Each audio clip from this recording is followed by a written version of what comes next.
Hi, I'm Carlin Borisenko. In early 2020, I was the knitting Democrat who accidentally went viral on the internet for going to a Trump rally and then left the party. I became the conservative darling, was on all the shows, traveled around the country, and then realized that conservatives were no better than Democrats. If there's one thing that I've learned, it's that both political tribes are two sides of the same coin. But it wasn't all bad. On my journey, I became obsessed with understanding the woke ideology and the culture war. I broke the story of the city of Seattle doing segregated training with its employees. How bad has this stuff become? The city of Seattle has now put out, I'm not kidding you, this is according to Dr. Carolyn Borisenko, who's an organizational psychologist. The city of Seattle asked its white employees to voluntarily spend a day off in a training about their internalized racial superiority. I broke the story that led to the first ever federal lawsuit against critical race theory in the schools. I broke the Coke Be Less White story, one of the biggest anti-woke stories of all time. It got over 30 million views. Coca-Cola's corporate headquarters even had to change their outgoing voicemail. Throughout the past few days, you may have seen inaccurate reporting on the content of our recently launched diversity, equity, and inclusion training program. I exposed the schools in Burlington, Vermont for grooming middle school children live on the internet. They called me an unwoke cult leader for that. And the Vermont Human Rights Commission slandered me publicly as being a hate channel. I even got called a hero in Breitbart for exposing that the Washington Post was writing a hit piece on Christopher Rufo. I have broken story after story after story about what's going on in the public schools, from Cambridge, Massachusetts, to autistic sex education, to the Department of Education in Michigan, literally training teachers all over the state how to groom children. I wrote a book called Actively Unwoke, the ultimate guide for fighting back against the woke insanity in your life. I host a podcast all about fighting back, and I'm downloading all of my knowledge to you on my Substack, carlin.substack.com. The world is a crazy place. We are literally surrounded by cults on all sides. On this show, we're going to do a deep dive into all aspects of the culture war, and I will show you the dark, dystopian underbellies on both sides. Here are the commitments I'll make to you. I will always tell you the truth. I will always bring you receipts. And if you stick with me, I promise you will see the world differently. Welcome to the cult. Please mount that like button for me and subscribe if you feel so inclined.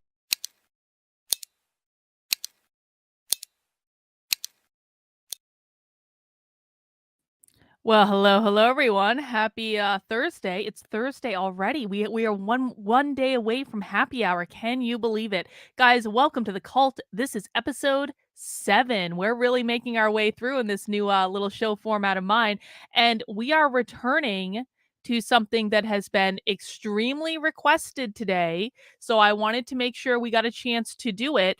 We are going to be spending the bulk of our time today, though not all of our time today, returning to the testimony in the Texas House of Representatives regarding the bill to restrict gender transition for minors. Now, this testimony took place almost a month ago.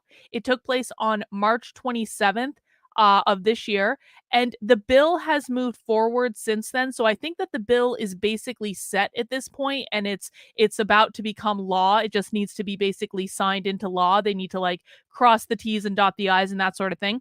But the reason that we have spent so much time watching this testimony is what's happening is we're getting to hear from both sides in a relatively calm manner about why they're either in favor of restricting access to gender transition medicalization for minors or they're opposed to it. We're getting to see the talking points of both sides. We're getting to see how the Democrats try to discredit everyone. It's actually really fascinating. We're getting to hear stories from detransitioners, stuff like that.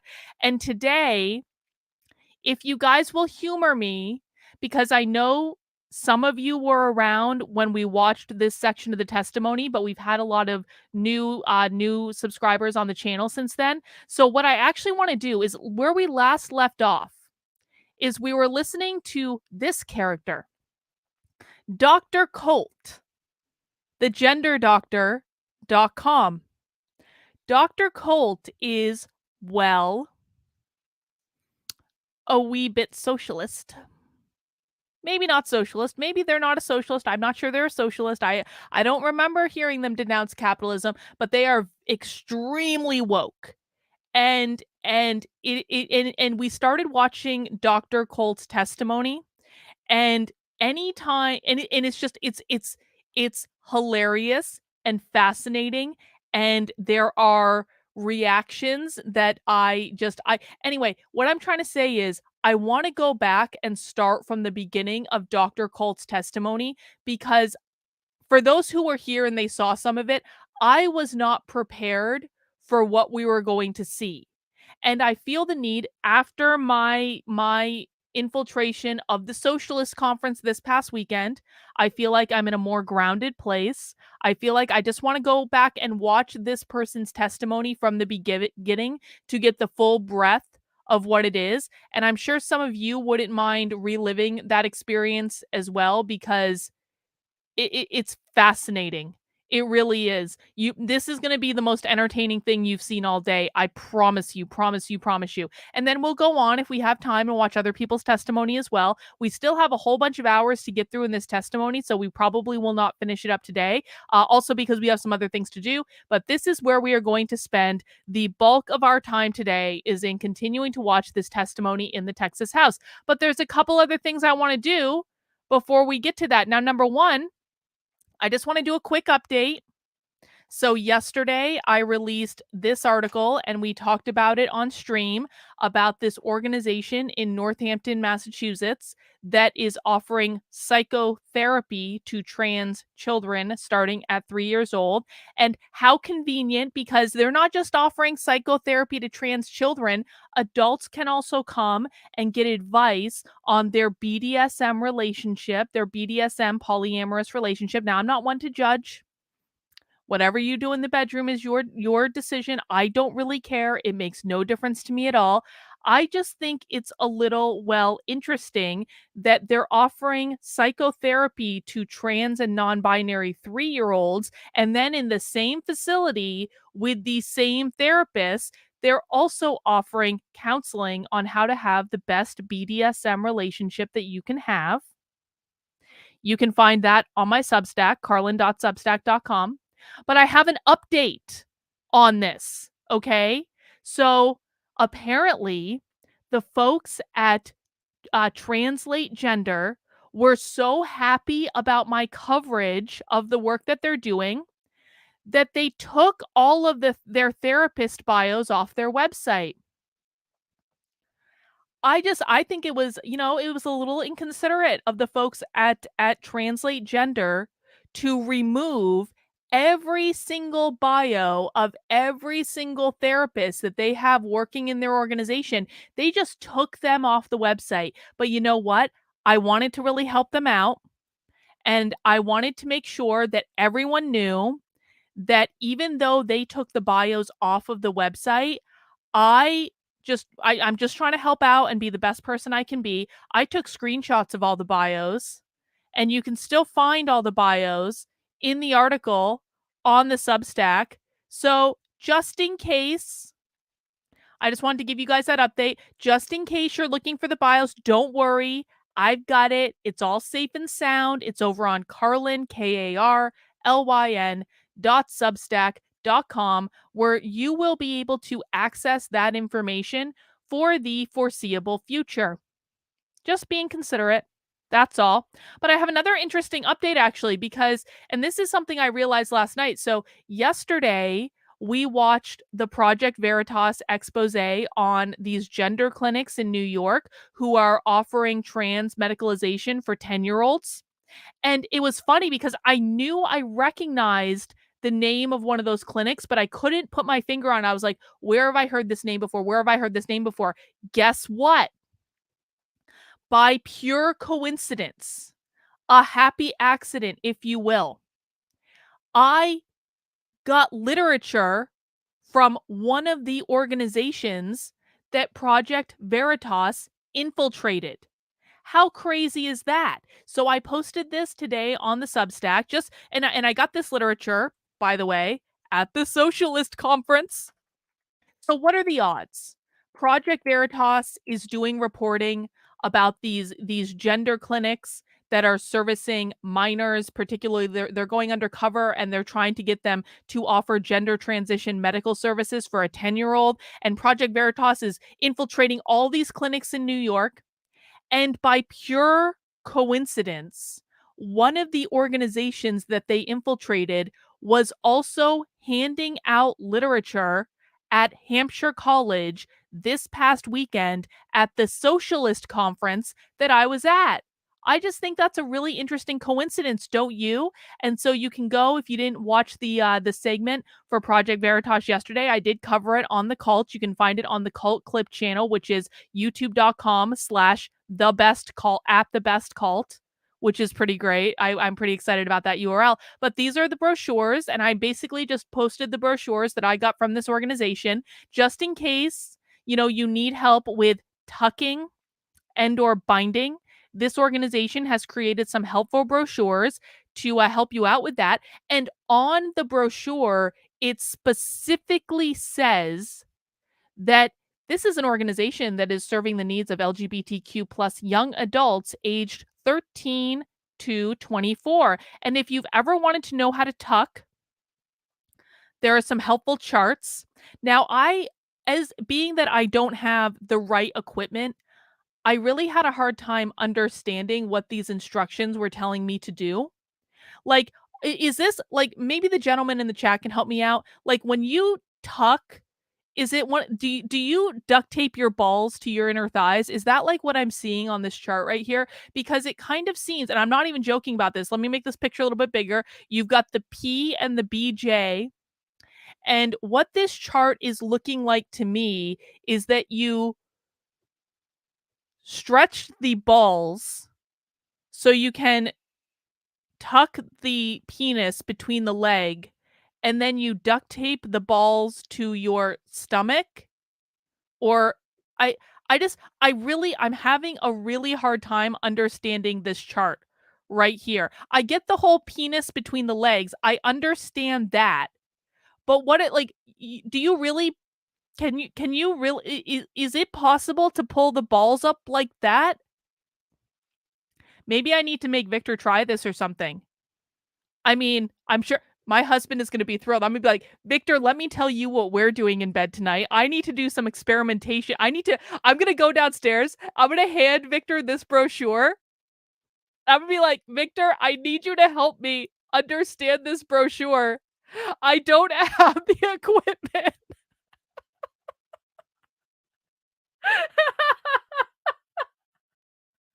Yeah, I'm gonna be like, "Victor, I need to play with your balls tonight. Let me get the duct tape." And you guys think that I'm joking when I say duct tape, but no, I am not. Because it actually okay, so it says avoid using duct tape, fine, but they do actually have taping as an option. Like that's one of the suggestions is that you apparently tape your balls to your stomach or something like I don't know. I don't know how this works. Anyway, I'm going to have to do some additional research there. And we're gonna have to see how that goes. But I do want to just let you guys know that if you are looking for brochures about how to tuck or safer binding, I have that available on the Substack right now. And those brochures were provided to me at the Socialist Conference this past weekend at Hampshire College, where this organization, the same organization that Project Veritas infiltrated to find out where to get trans surgery for a 10-year-old, they just happened to be at the Socialist Reproductive Justice Contest, conference rather. You can't make this stuff up. There are no coincidences. The universe works in mysterious ways, and I just had to update you on that situation. Murphy's Poll says yes, Victor needs to try this. Victor is going to be thrilled that I'm talking about this on the internet. This is and Sin bringing the motherly, grandmotherly voice of sanity. Don't be mean. No, we're never mean to Victor. Victor is critical to the operation. And so I just wanted to make you guys aware of that. But there's one more thing I want to do before we get started with the Texas testimony. And I hope you guys will play along with me for this one because our favorite narcissistic psychopath, H.G. Tudor, has released a couple of videos. Now, if you have not yet encountered HG Tutor, I firmly believe, and I'm not joking about this, that he is like the most fascinating person on all of YouTube. He is a diagnosed narcissistic psychopath, and he teaches people about narcissism because he's completely self aware about what he is. I have learned so much about narcissism from HG Tutor, and mostly he sticks with like narcissism topics, and he does 87 videos about Meghan Markle every single day. I don't know how that man is keeping his sanity talking this much about Meghan Markle, but those videos do very well on his channel, so I understand why he does it. But every once in a while, HG Tutor like dips his toe into like woke culture or politics that I'm interested in. And yesterday, HG Tutor posted two videos about this one. The first one is called Shots Fired: Trump versus DeSantis. And the description says Donald Trump fires figurative shots towards political rival Ron DeSantis in respect of his pudding fingers. HG Tutor examines a situation when narcissists collide through the power of their advertisements. And then he has a second one of Shots Fired: DeSantis versus Trump. And he says on this one, DeSantis responds to Donald Trump. HG Tutor examines the situations where narcissists collide. So apparently, HG Tutor, and I knew he diagnosed Donald Trump as a narcissist, and I agree with him, by the way. I did not know that he had diagnosed Ron DeSantis as a narcissist, which honestly doesn't really like surprise me all that much. I hadn't given a lot of thought to it, but like I wouldn't actually be surprised about that. And I would like to just take 20 minutes of this stream and listen to both these videos, and we can talk about them in the chat. Is that okay with people? Do you mind if I do that before we get into the Texas testimony? We're going to spend a lot of time on the Texas testimony, I promise.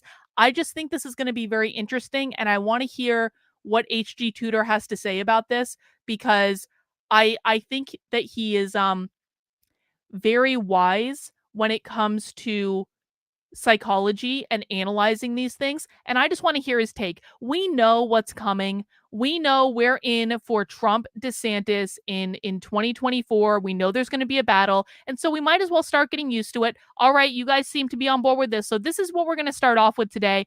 Guys, please mount that like button for me if you would be so kind. And just a few quick programming notes. Tomorrow, of course, we do have happy hour tomorrow at 5 p.m. And this is when we watch Awoke training from start to finish. We are going to be watching an anti-abortion history class with a socialist. In fact, not just any socialist journalist Amy Littlefield, who was at the socialist pro-abortion conference I was at the other day. And I know Amy Littlefield is a socialist because she denounced capitalism on her Twitter. And I'm sorry, you just don't denounce capitalism if you're not a socialist. Like what else do you want? If you're denouncing capitalism, what is the alternative? So I'm just going to go ahead and call Amy Littlefield a socialist pro-abortion journalist.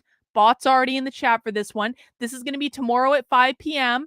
Remember, grab your drinks. Come join us. It's a lighthearted look at woke culture and woke insanity. And then, of course, for all of the new subscribers onto the channel, if you have never been to a Socialism Saturday, because I know a lot of my new subscribers, you came because I went to a socialist conference. Okay, welcome.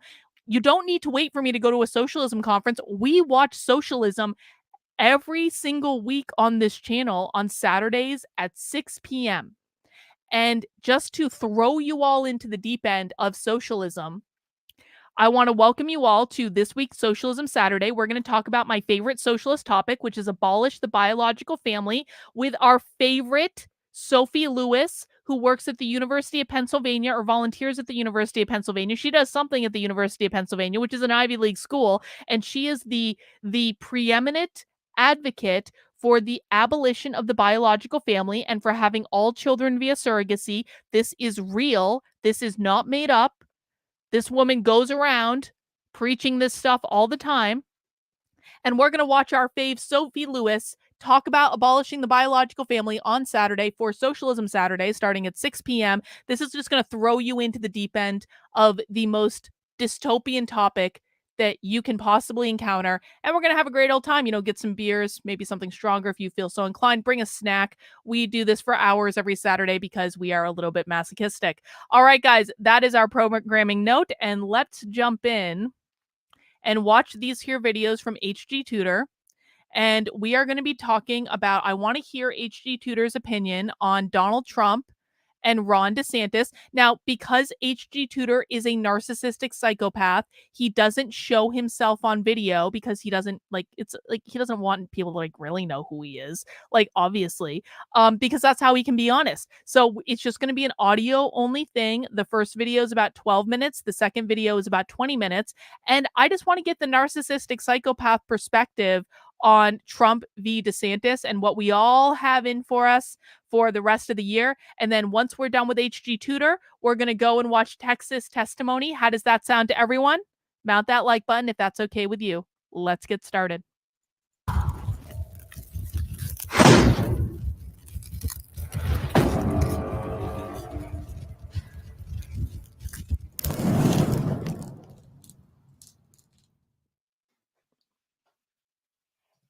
Shots fired. Trump versus DeSantis. Hello, I'm HG Tudor.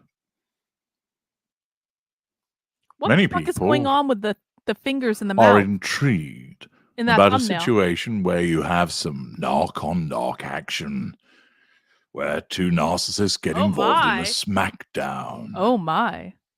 Of course, it doesn't always go that way. Sometimes the individuals actually work together for a period of time, sometimes an elongated period of time, the process of narcissistic cementation. In other instances, it's tempestuous, an on-off relationship, for example, often seen where two narcissists collide in a romantic coupling. But there's no romance here. No. Instead, I would say we're not. looking at a clash of two political narcissists. In one corner, the Donald, former president of the United States, an upper lesser type B narcissist. What this means is what you see. He thinks Donald Trump is an upper lesser type B narcissist. That's like a really big insult. I wouldn't have pegged Donald Trump as an upper lesser type B narcissist. So HG Tutor has a whole classification system for narcissists. And I haven't actually listened to a lot of his stuff on Trump because I was kind of like, duh, Trump's obviously a narcissist, but I wouldn't have actually pegged him as a lesser narcissist. I would have pegged him as more of a mid-range narcissist, but that's interesting. He's about to tell us what it means, Bot. Is what you get. What you see is what you get. Driven by an unshakable confidence in his own ability, irrespective of any evidence to the contrary. Mr. Trump believes that he is numero uno. True. He's been there. He's done that. His ideas are the best. He's effective. He deems that anybody that gets in his way is essentially an idiot. It's his way or the highway. Don't like what he's got to say? Essentially, fuck you. He can exhibit some charm. He is bombastic. He's belligerent. He's boastful. He has said things which, of course, have got him into trouble. Not that he gives a flying fuck about that. That's why we love Trump. He's simply expressing himself. And, of course, that's part of his appeal to some voters, that rather than polish things and spin things and hide behind weasel words, he says what he thinks, that he has a particular approach, and essentially it does what it says on the tin.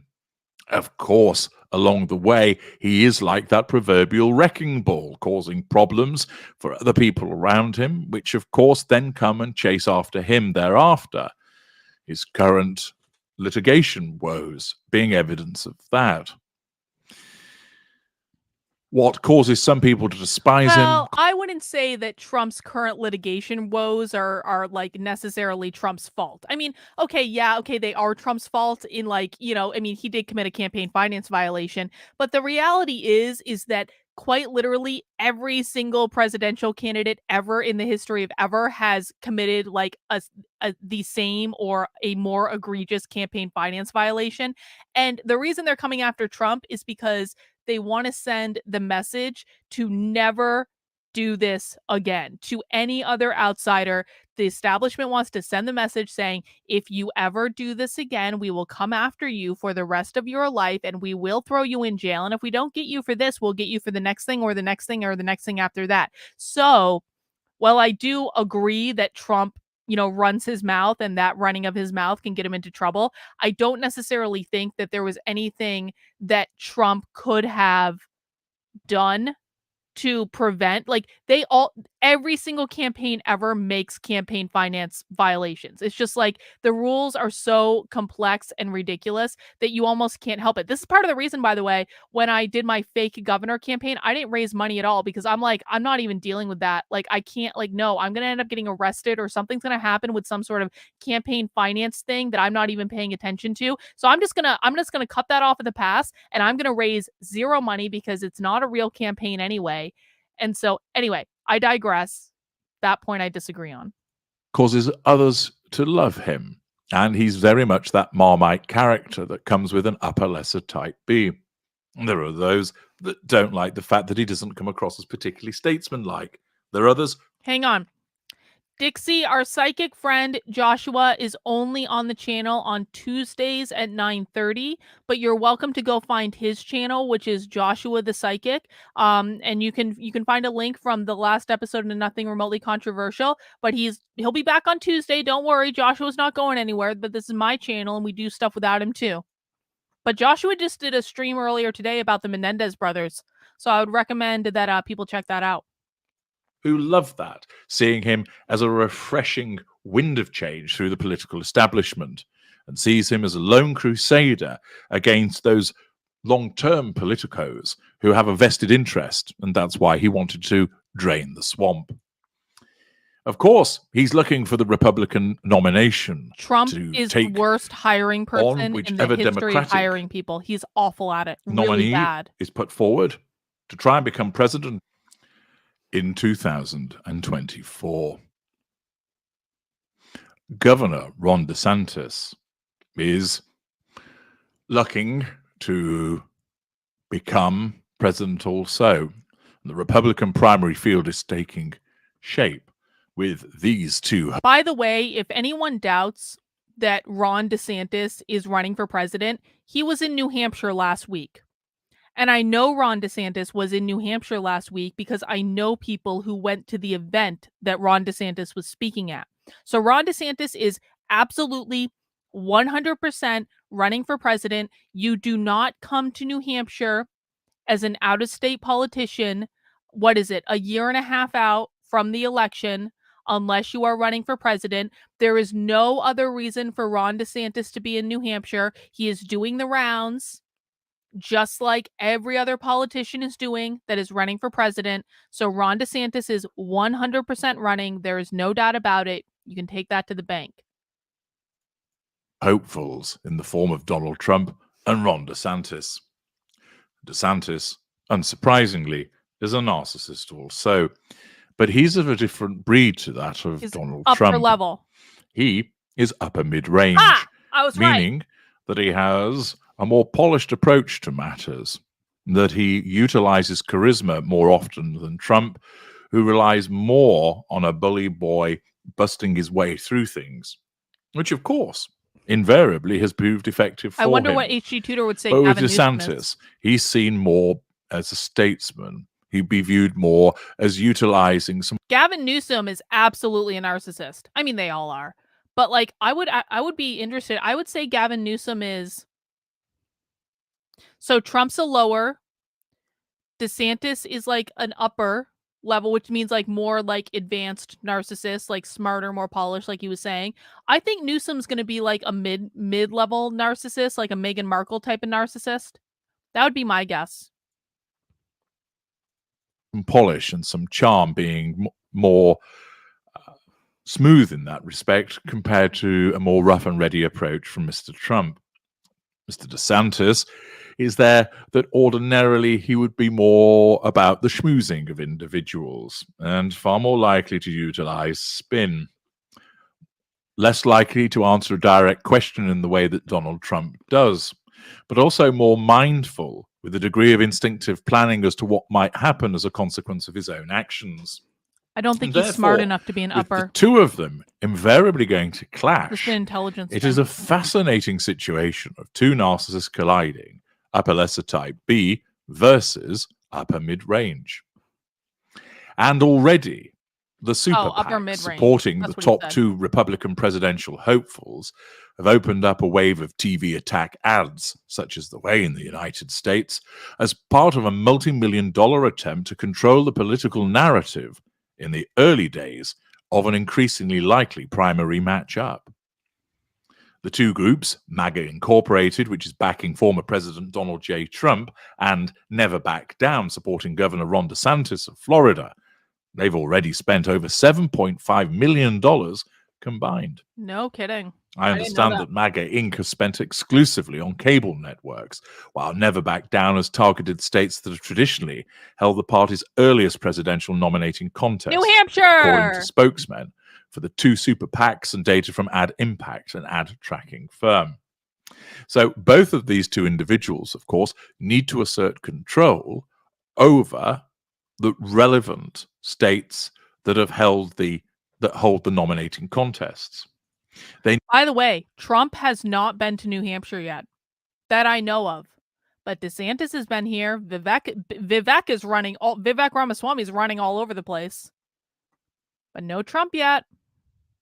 Need to be able to persuade people to back them. Even Marianne Williamson's and as here. always, part of that is considering, do you hold yourself out as standing for something so that people are drawn to you and you assert control over them by essentially causing them to like you?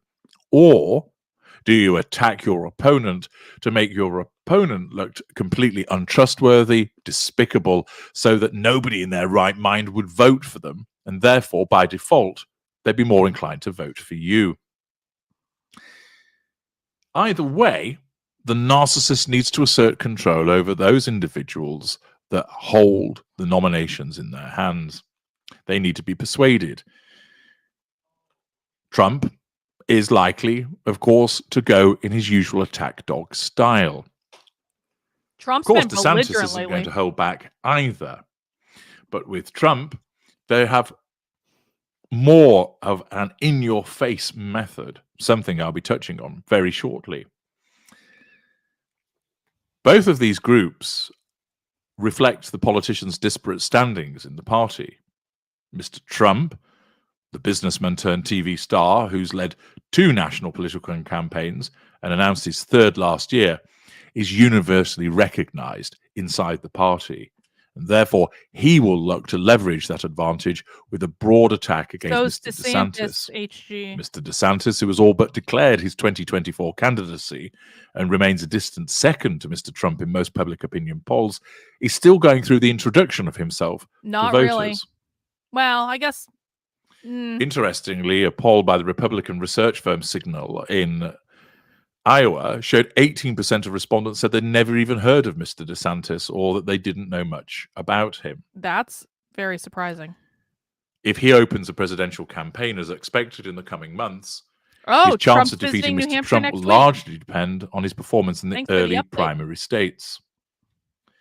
Mr. DeSantis apparently will have Is the he doing a resources to rally? make up ground. I Never would go to Back a Down Trump has said rally. it's already I raised haven't been to a $30 good Trump million, rally in a while. part of a $110 million war chest available to his allies. Wait, seriously? Did he say DeSantis has already raised $110 million or Trump? Sorry, I wasn't listening. It was very rude of me. I was talking over HG Tutor because I was excited that Trump is coming to New Hampshire. Let me just rewind a little bit. It was very rude. Back Down has said it's already raised $30 million, part of a $110 DeSantis? million war Holy chest shit. available to his allies. I didn't know that. MAGA Inc. reported $54.1 million on hand at the end of 2022. These war chests both being residual benefits for these narcissists.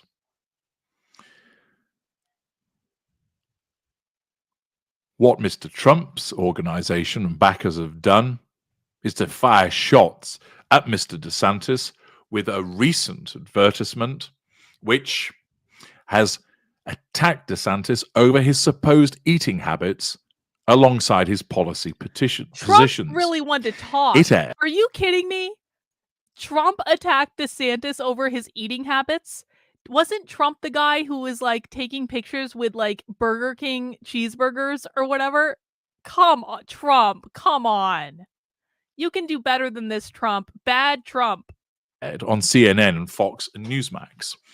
Here, Donald Trump, through the extension of the relevant supporters and backers, seeks to denigrate DeSantis, thus with a smear, so that he is nullified and that potential decision makers are put off him, and thus they are controlled also.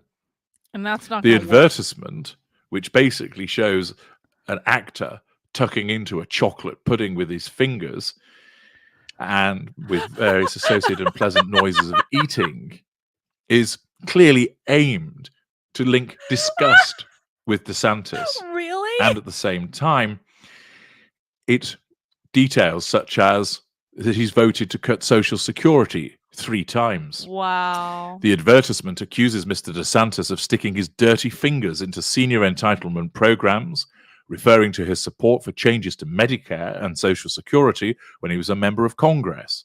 It also mocks Mr. DeSantis, a fast food and snack enthusiast, for supposedly once eating a pudding with 3 fingers instead of waiting for a spoon. DeSantis has denied this. Of course, he would do so as that is an attack upon his character, which his narcissism would reject.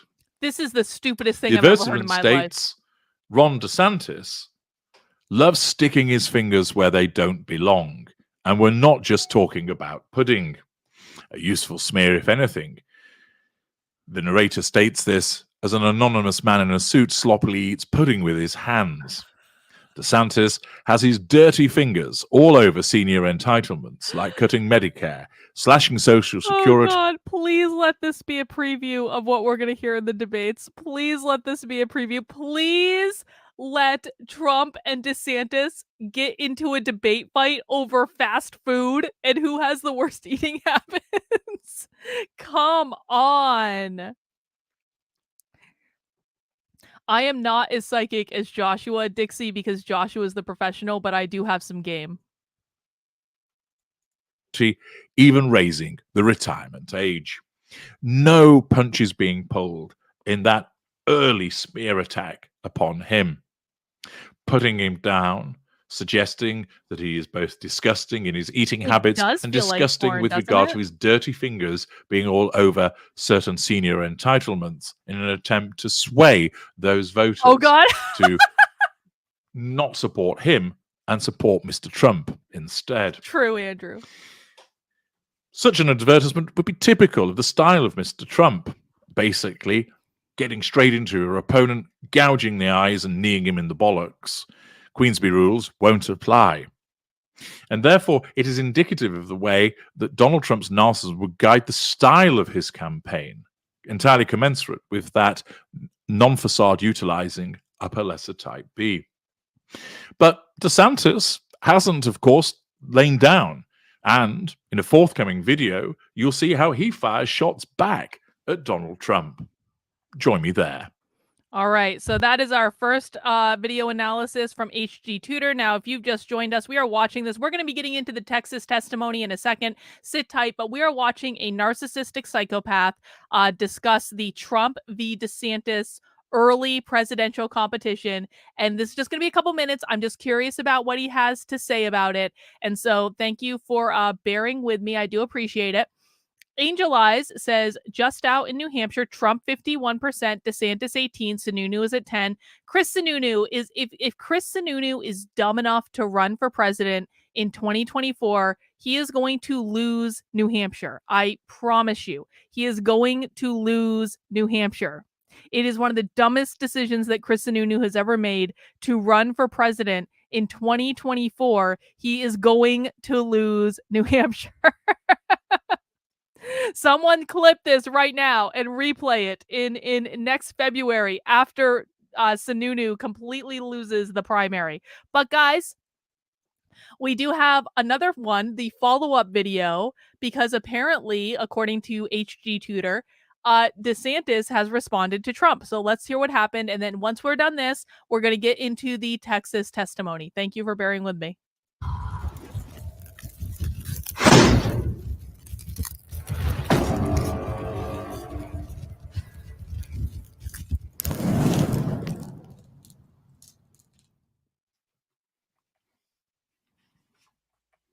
Shots fired. DeSantis versus Trump. I've explained in the preceding video about how these two are going to be slugging it out. And of course, whilst Mr. DeSantis has been somewhat coy about a presidential run, there's plenty of speculation about it. Back in 2021, he called such speculation purely manufactured. And during a September 30th, 2021 appearance on Fox News, he stated that he would run for re-election as governor in 2022, but wasn't thinking beyond that. Then, in November 2021, he filed to run for re-election as governor, and then announced thereafter that he had done so. Since 2022, he has increasingly been seen as a contender for the 2024 Republican presidential nomination. At a straw poll, which was conducted at the 2022 Conservative Political Action Conference for the 2024 Republican presidential nomination, DeSantis came in second, 28% of the vote, considerably behind Donald Trump, who received 59%. Well, However, that's following that, his situation has improved, according to some writers, as a consequence of the fact that he was viewed as preferable to Trump in view of the January the 6th hearings and subsequent straw polls that followed from that. No. The idea that he might have January 6th is going to have absolutely no bearing on this whatsoever, so I don't agree with his analysis of that, because everyone on the right knows that the January 6th hearings were nonsense, and maybe not everyone. I mean, I don't know. Do you guys think that's actually a good question, like, because you guys are probably more connected to like normal people than I am at this point. Do you guys think, based on who you talk to, like your friends and family, that most Republicans understand that the January 6 hearings were a complete sham and a farce and a lie? Let me know in the chat. Like, and I know we know that because we watched most of them, but do average normal people that are like Republicans on the right, did they understand that? I'm not talking about leftists, because of course they don't, but like, I don't know. A run as president gained more traction after the 2022 United States midterm elections, when DeSantis was re-elected governor by almost 20 percentage points over the Democratic nominee, Charlie Crist, while Trump-endorsed candidates performed generally poorly.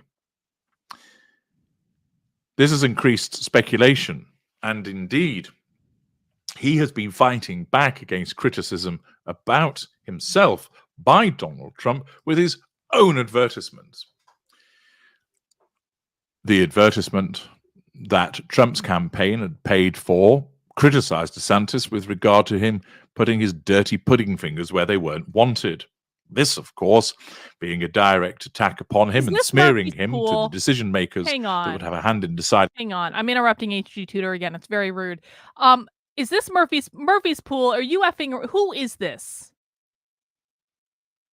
Who created this account? I see the name. I'm not saying it out loud, but like, listen, I'll play along with things to a certain extent, but you outed yourself there. You went too far with the parody. All right, you went too far.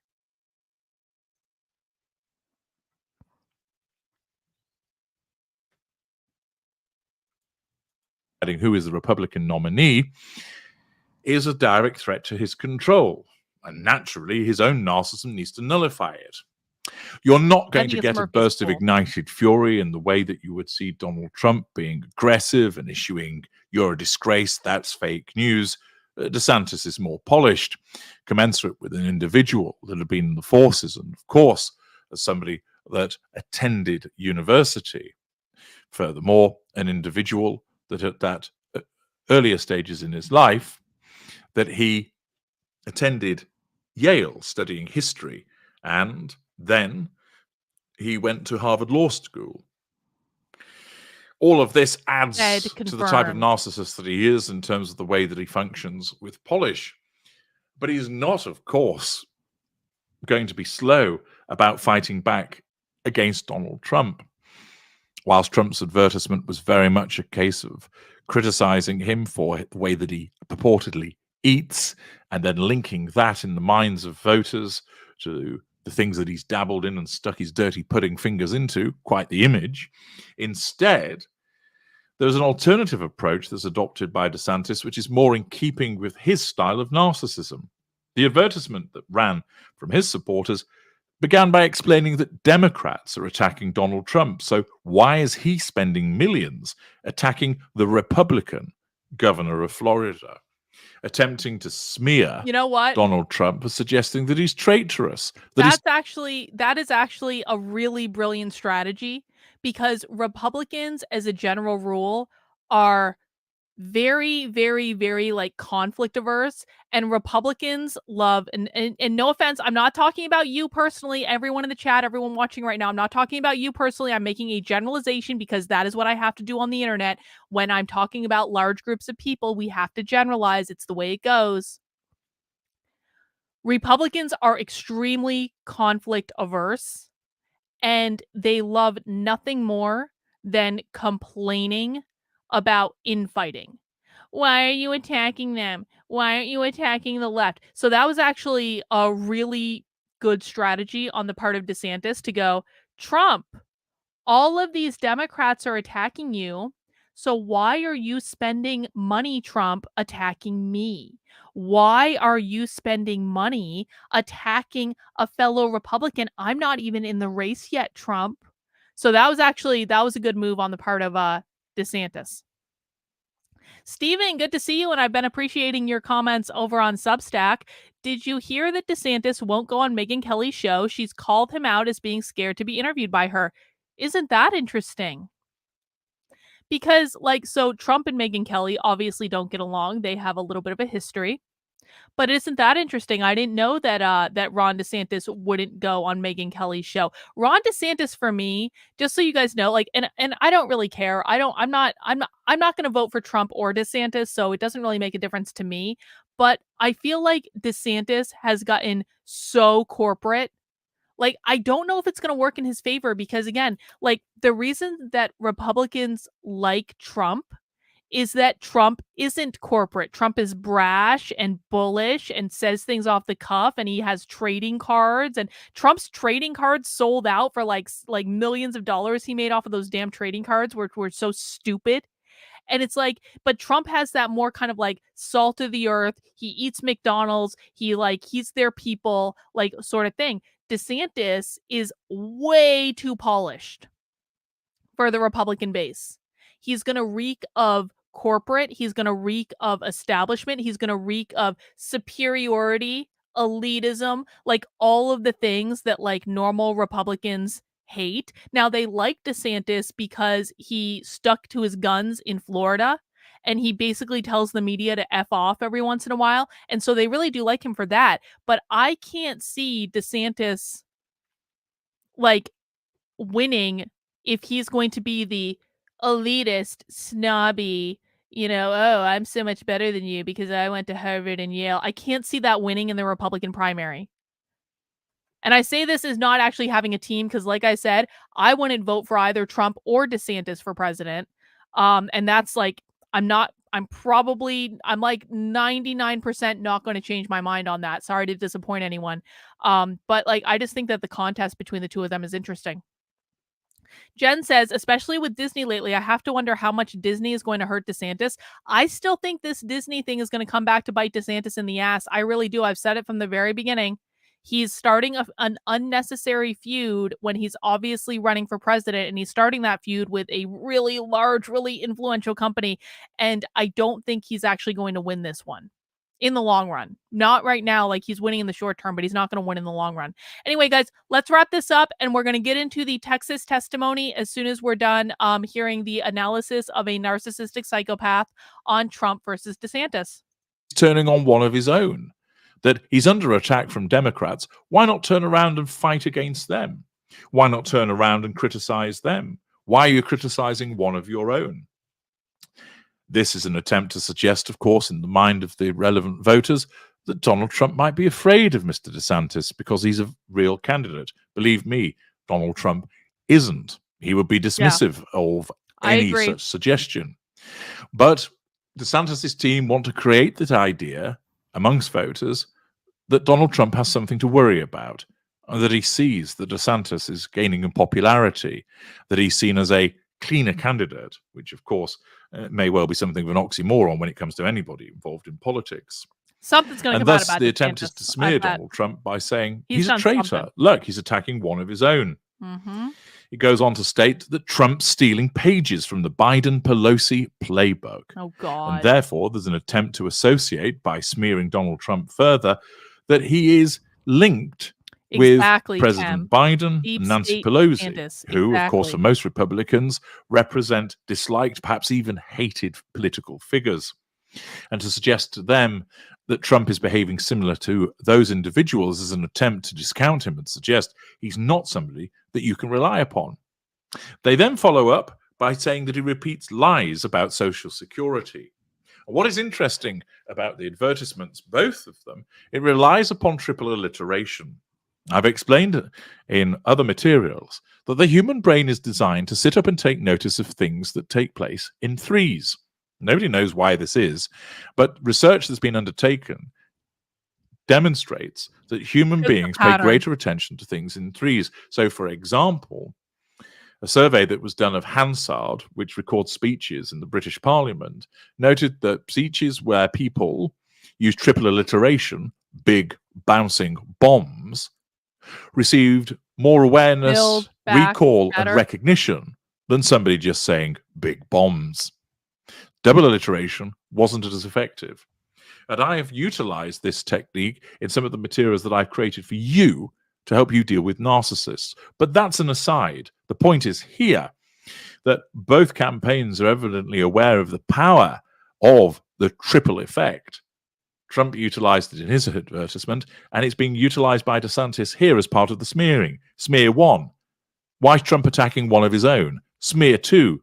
He's stealing pages from the Biden-Pelosi playbook. He's basically siding with the enemy. And 3, he's telling lies about Social Security.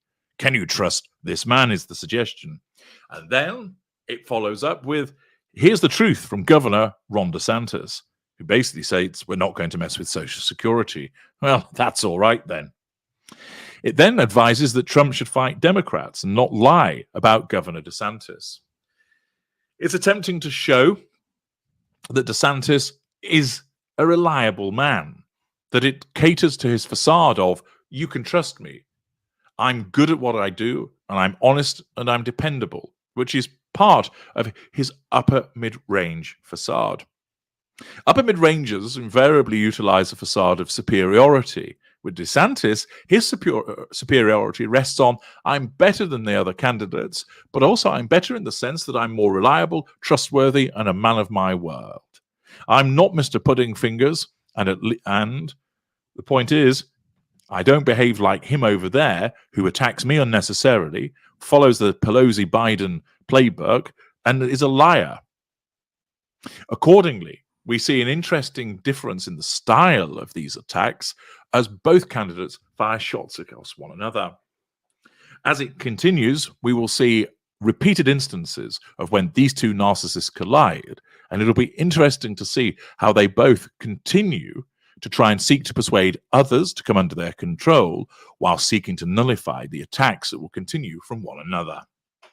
I'm HG. All right. I actually think that that's a really interesting analysis, and I'm glad we took the time to listen to it. So basically what HG Tudor is telling us is that Trump, who is a lower level narcissist, and I apologize, guys. I don't know. HG Tudor has a very complex classification system for narcissists that I have not taken the time to memorize yet, but I'm sure he has material on it if you want to learn more about it.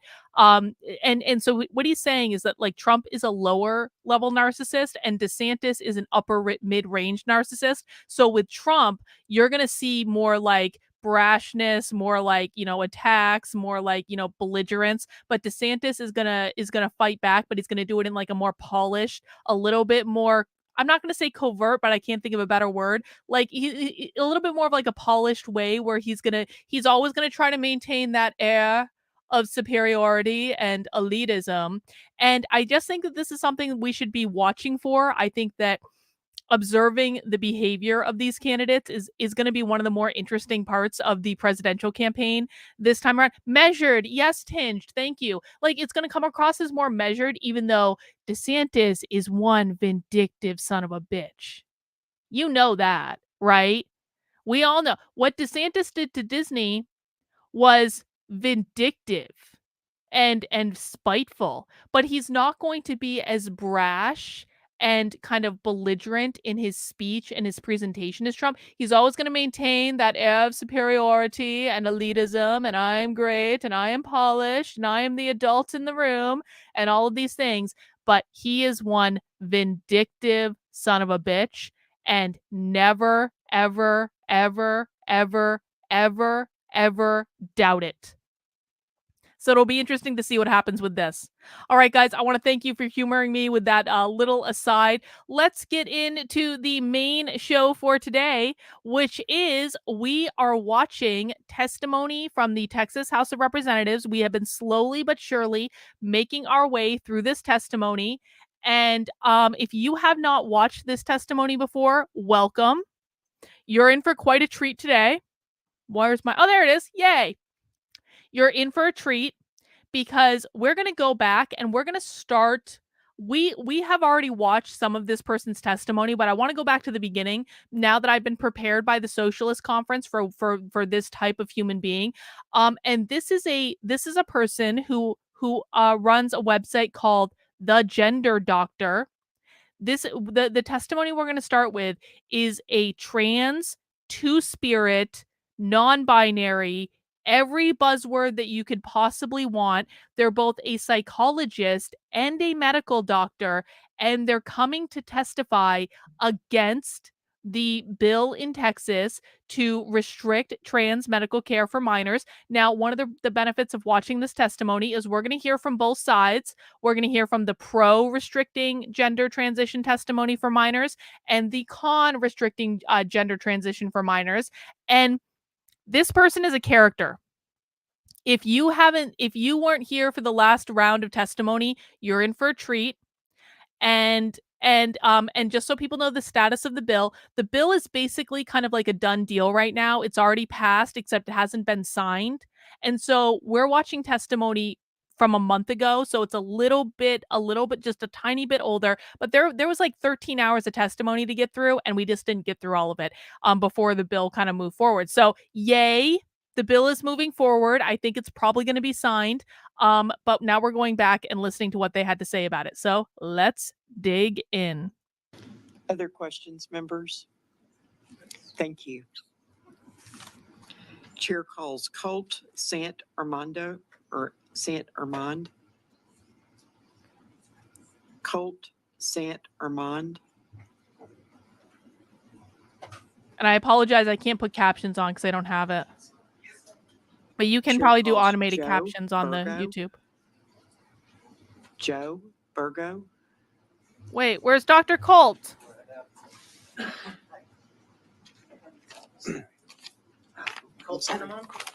Yes, I'm sorry. Oh, there's Colt. Dr. You, Colt. had registered twice. Apologize for that. Must have been my internet. And what I need to know. Okay, here's what we're going to do, because the sound is a little bit low on mine, but I can't turn it up anymore. So we all need to work together for this to work, okay? I'm going to turn my microphone volume down, and I need everyone on their own personal volume on their own personal computer to turn your personal volume up, because I can't make this go any higher than it is, but I can turn my microphone down so we can kind of make up the difference, okay? I can't hear it is the problem. I actually can't hear it. So I actually do need to turn it up on my end, but I can't turn it up on the stream. So we're just working it out together.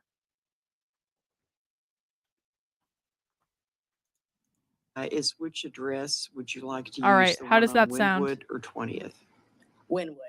Alrighty, and we can delete the other one. Totally. Alrighty, thank Yes, you. ma'am. Okay, and I have that you are testifying your position on the bill, and who are you representing? Yes. Opposition, representing myself. Okay, thank you. Thank you. Good afternoon. My name is Dr. Colt Sanama, and I am a Texas licensed physician and a Texas licensed psychologist, the only person in our state to hold both distinctions. I was born and raised in Texas. I went to Catholic schools in Beaumont, Texas. I went to Rice University and U of H in Houston. I completed my MD at UTMB in Galveston. So I am your Texan. I'm currently in my final days of my family medicine residency at the Mayo Clinic up in Minnesota, but this is so important to me that I came here. I've been conducting research in the area of transgender health and providing health care to this population since my early days in training in 2009.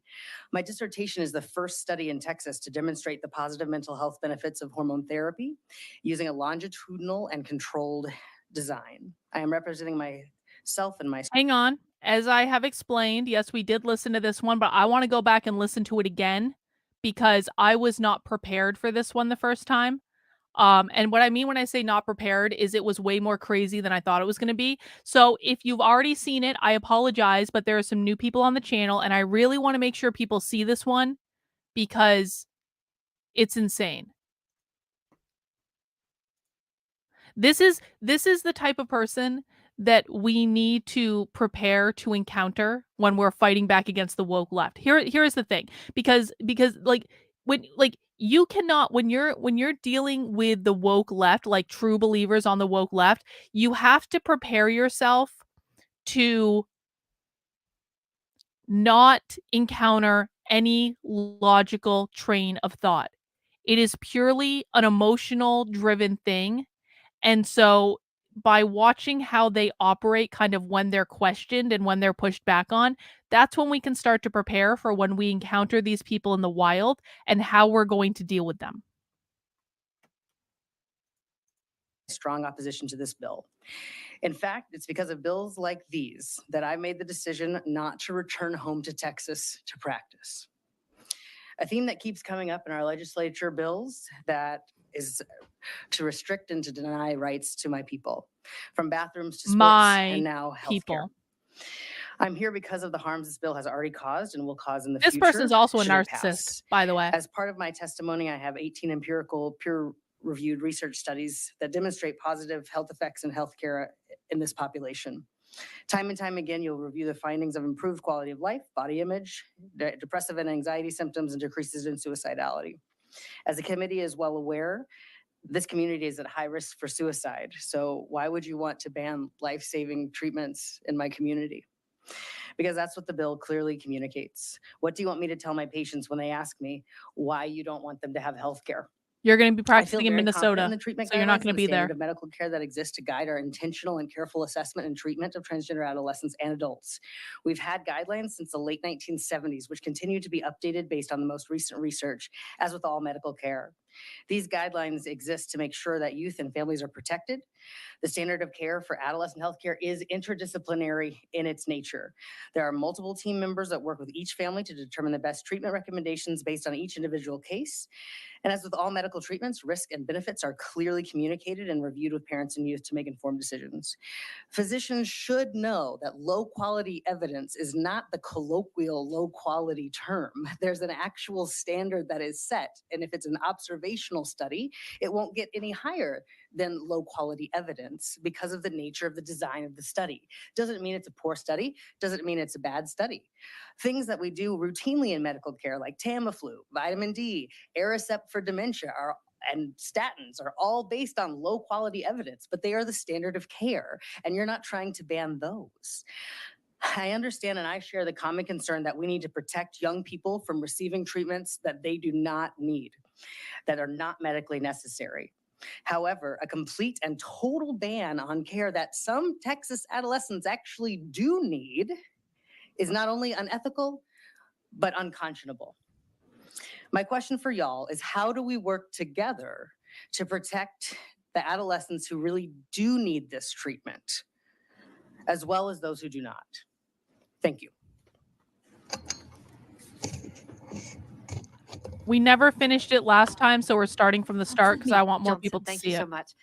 You mentioned that you want to be part of this dialogue, that we should not have kids Okay. getting treatment that they don't need. So for people who are new and weren't here last time, so I want to give you a lay of the land of who we're going to encounter. This one right here is a lesbian. And usually I don't care if people are lesbians, I don't care what people do in the bedroom, but it becomes important because this person is a leftist lesbian who feels like she's protecting her lesbian community.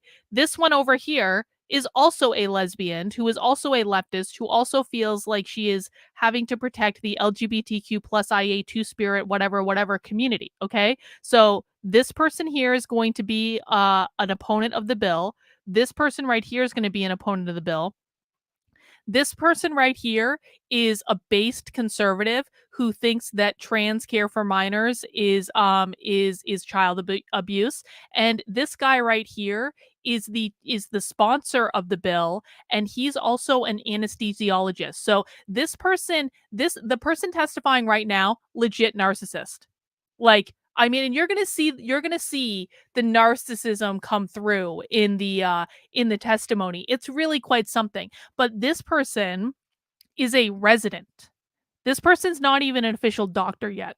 Excuse me. This person is a resident at the Mayo Clinic. And what's going to happen is this person's going to be talking like they are the authority on everything and they know every possible thing because they have 2 PhDs and they've done all this stuff and they've won all these awards probably because they're trans, but we don't talk about that. And so you're really going to see the arrogance and the elitism come through. And then you're going to have the bill's sponsor come in, who's this guy right here, who is an experienced anesthesiologist who knows all of the talking points. This guy is so well prepared, and he's going to be able to pick apart every crazy thing that the resident in training is going to say during their testimony, just to give you a lay of like the key players involved. But that this ban would go the opposite other way. What would you describe as that middle ground in our creating state policy? I think it should be very clear that the professionals who provide this care should be required to have training and continuing education in this area. There are plenty of people that put up their shingles and say they work with transgender patients that I've never seen at professional conferences. I have no idea who they are, where they came from, and are giving parents information that I'm not sure where they got that information from. So I would be a big fan of making sure that we hold all professionals to the standard that they're supposed to have of practicing within their scope of practice, and making sure that they are educated on the care that they're providing, and that they're not just done once they've gone to one conference, that they participate in continuing education in Continuing this area. education is They going to be also, if we're working indoctrination, on with is what they're adolescents, which talking is about. what we're talking about here, we need to have folks who work in multidisciplinary teams. Now, they could be spread out. So a therapist can be in San Antonio and somebody else can be in Austin, and the family can, work with 2 different cities. That's fine. They don't have to be in a clinic altogether because that's not really feasible and will reduce access to resources. But we need to make sure that we support these interdisciplinary teams who are trying their best to provide really good care to these families. Those would be 2 of my suggestions. We heard earlier some of the testimony and somebody with regard to research and all of these differing studies. Would it be fair to say 2 questions here? Sure. One, that hormone therapies and hormone treatments are long held and have a reliable practice.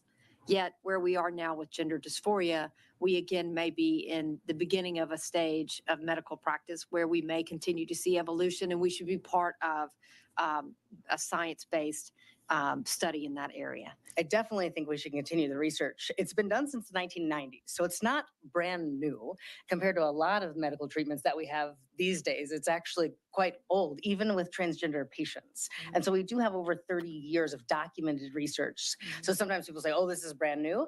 And I would say that's not consistent with my understanding and expertise in this area.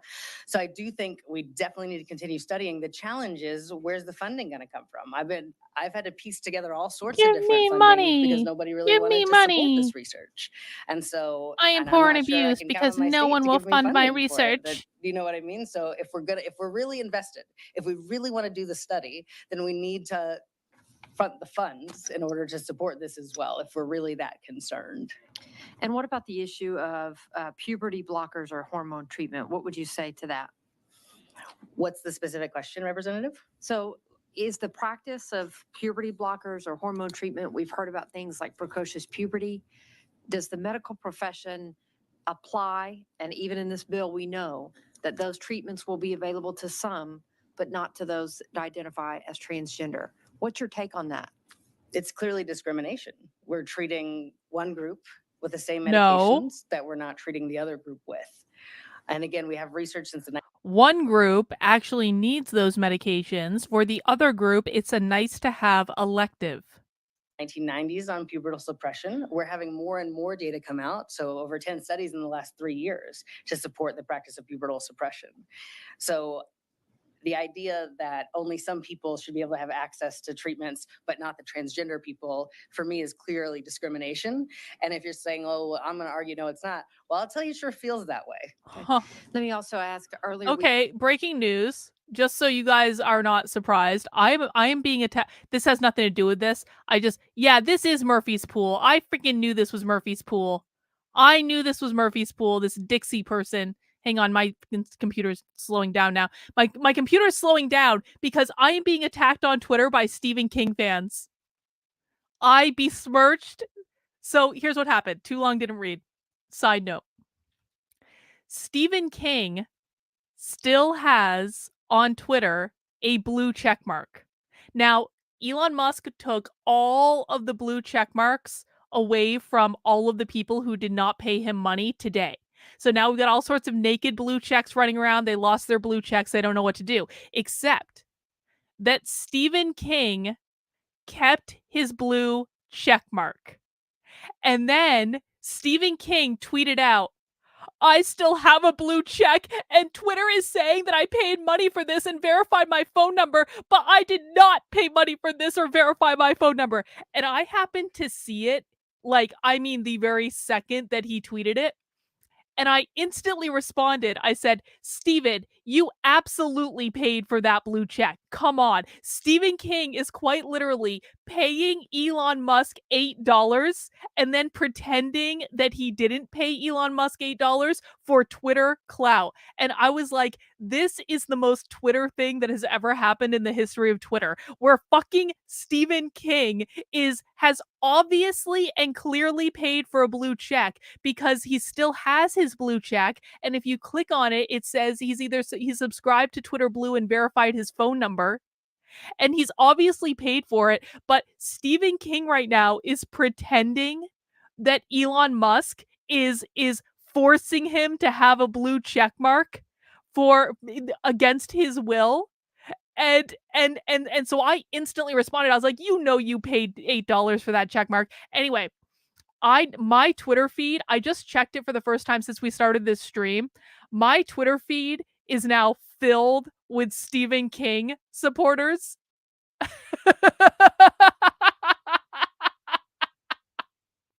Please tell me, did Stephen King retweet me?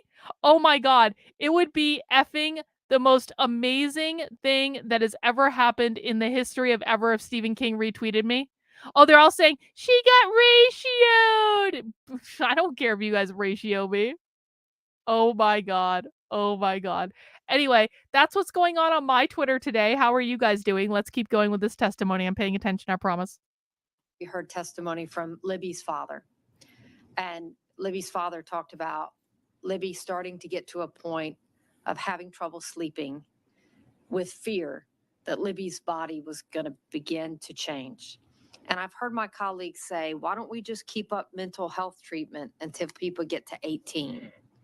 How do you correlate that with somebody like Libby, whose father genuinely let us know about the authenticity of the love for that child and the authenticity that that child has for who she is?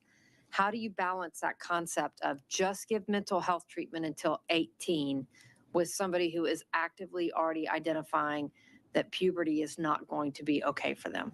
Absolutely. Denying access to medically necessary Stephen care King is fans not are so neutral and is stupid. harmful. And I'll ask one of my assistants to bring me my stack of research papers, because there's actually one that uses a control from the Netherlands that looks at youth who just have psychological counseling and then compares them to youth with psychological counseling and pubertal suppression. And guess which group does better in terms of mental health? Those who have access to both counseling and pubertal suppression, but not just, we just give pubertal suppression to anybody after the appropriate assessment and diagnostic workup. And what would your fear be if Texas passed this bill that says all of a sudden, no more care?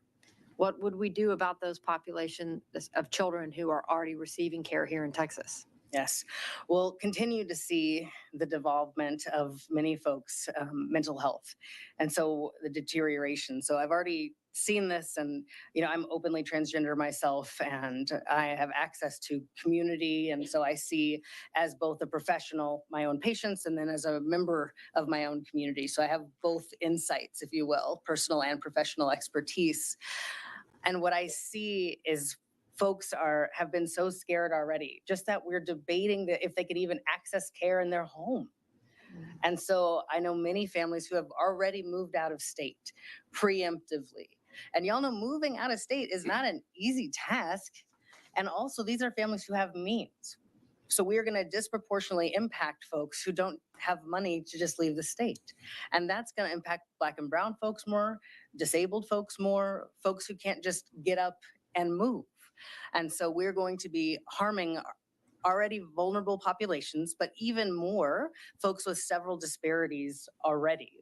And I think the challenge is, and I know we want to be very sensitive to the suicide conversation, because that is a real conversation. And I think there's been a lot of all over the place with that. But I do know that for some folks, treatment is a life or death issue. And I can say that with certainty. I've had, let me give you an example of, I'll de-identify so you don't know who the person is, and give a couple of details. So this person's 16 years old. Before they came to see me, they had been in and out of inpatient psychiatric hospitalization 3 different times for months at a time. And this young person was very clear, I'm a boy, even though everyone was treating them like a girl. And we did counseling and more counseling. And we'd still have the same effect of trying to kill themselves. We came to treatment. We started allowing that person to live as who they were saying they were. And with any treatment, it's always a trial. Would you agree? Any single treatment Absolutely that we give not, someone, Stephen. I don't know what you're talking about. I'm putting my phone down right see if now. the treatment worked or not. So we allowed I'm being him to live as attentive. who he was, and he wasn't going to the hospital anymore. And then we did further evaluations over several months about would medical intervention be appropriate for this child or not. And I would say adolescents, pardon me, because we're 16 years old. Let's get really clear with that. And so by the time this person was 17, we had had over a year of improved mental health, and we were able to start testosterone. And to this day, this person has not gone back to the mental institution since then. And so in terms of life or death, when you talk about totally banning a treatment that keeps my patients out of the hospital, I have to fly here from Minnesota to talk to you. I have to fix this situation because you are all fucking it up. Vice Chairwoman. And I am the only person that can fix this situation. And Sure. I had to fly all the way from Minnesota in order to be able to appreciate you do it. taking the time. I'll tell you what I said to the last witness that I questioned is thank you for trying to make Texas a better place, and whatever side of the issue we fall on, taking part in this process does that. So where are you licensed to practice? Medicine or psychology or both? Well, both actually. Yeah, thank you. Sure. Psychology in Texas, and I have the SciPact certification, so 27 different states as well. And then medicine, Minnesota and Texas. Minnesota, okay. And do you have like one office in a particular place, or do you have an office in both Minnesota and Texas, or? Great question. So I'm in residency, and so I'm pretty much only doing residency. However, because of the extra special expertise I have in this area, There are folks who still want to see me outside of my residency, so in my psychology career. And so I do have an office down here, and whenever I'm visiting down in Texas, that I can use, and also virtual support services down here in Texas. So when were you licensed to be a psychologist? I believe it was 2014 was when I was licensed to be a psychologist. Okay. And I've kept that license. When did you receive it? So you have an MD degree. I have an MD and a PhD. When did you get your MD? To 2020. Oh, okay. I've been going to school forever. But this is Yeah. worth it, if that makes sense. I understand. I mentioned a moment ago, you said what we need is the appropriate assessment and workup. Yeah, I get you something to drink there. We're good. I think I need. Glad to be here. Yeah, absolutely. Couldn't do it without this person. Um, Absolutely vital and that critical. made me start thinking about it. Yeah. Can I have your water? You may. Thank you very much. I just took all water. drink. Yeah, that's right. Sure. A moment ago, I thought I heard you say that the appropriate assessment Mhm. and workup is necessary. Absolutely. Okay. In your experience as a psychologist in Texas, Mhm. do you believe that the appropriate assessment and workup is being accomplished in Texas currently? If families go to providers who know what they're doing, if folks are practicing in their scope of practice, absolutely. And do you have an understanding do you have any idea as to what percentage of providers are doing that? The ones in my network all are. But I've had a few patients come to Hang on, I got a super chat from Jen. Jen, thank you for the super chat. I really do appreciate it.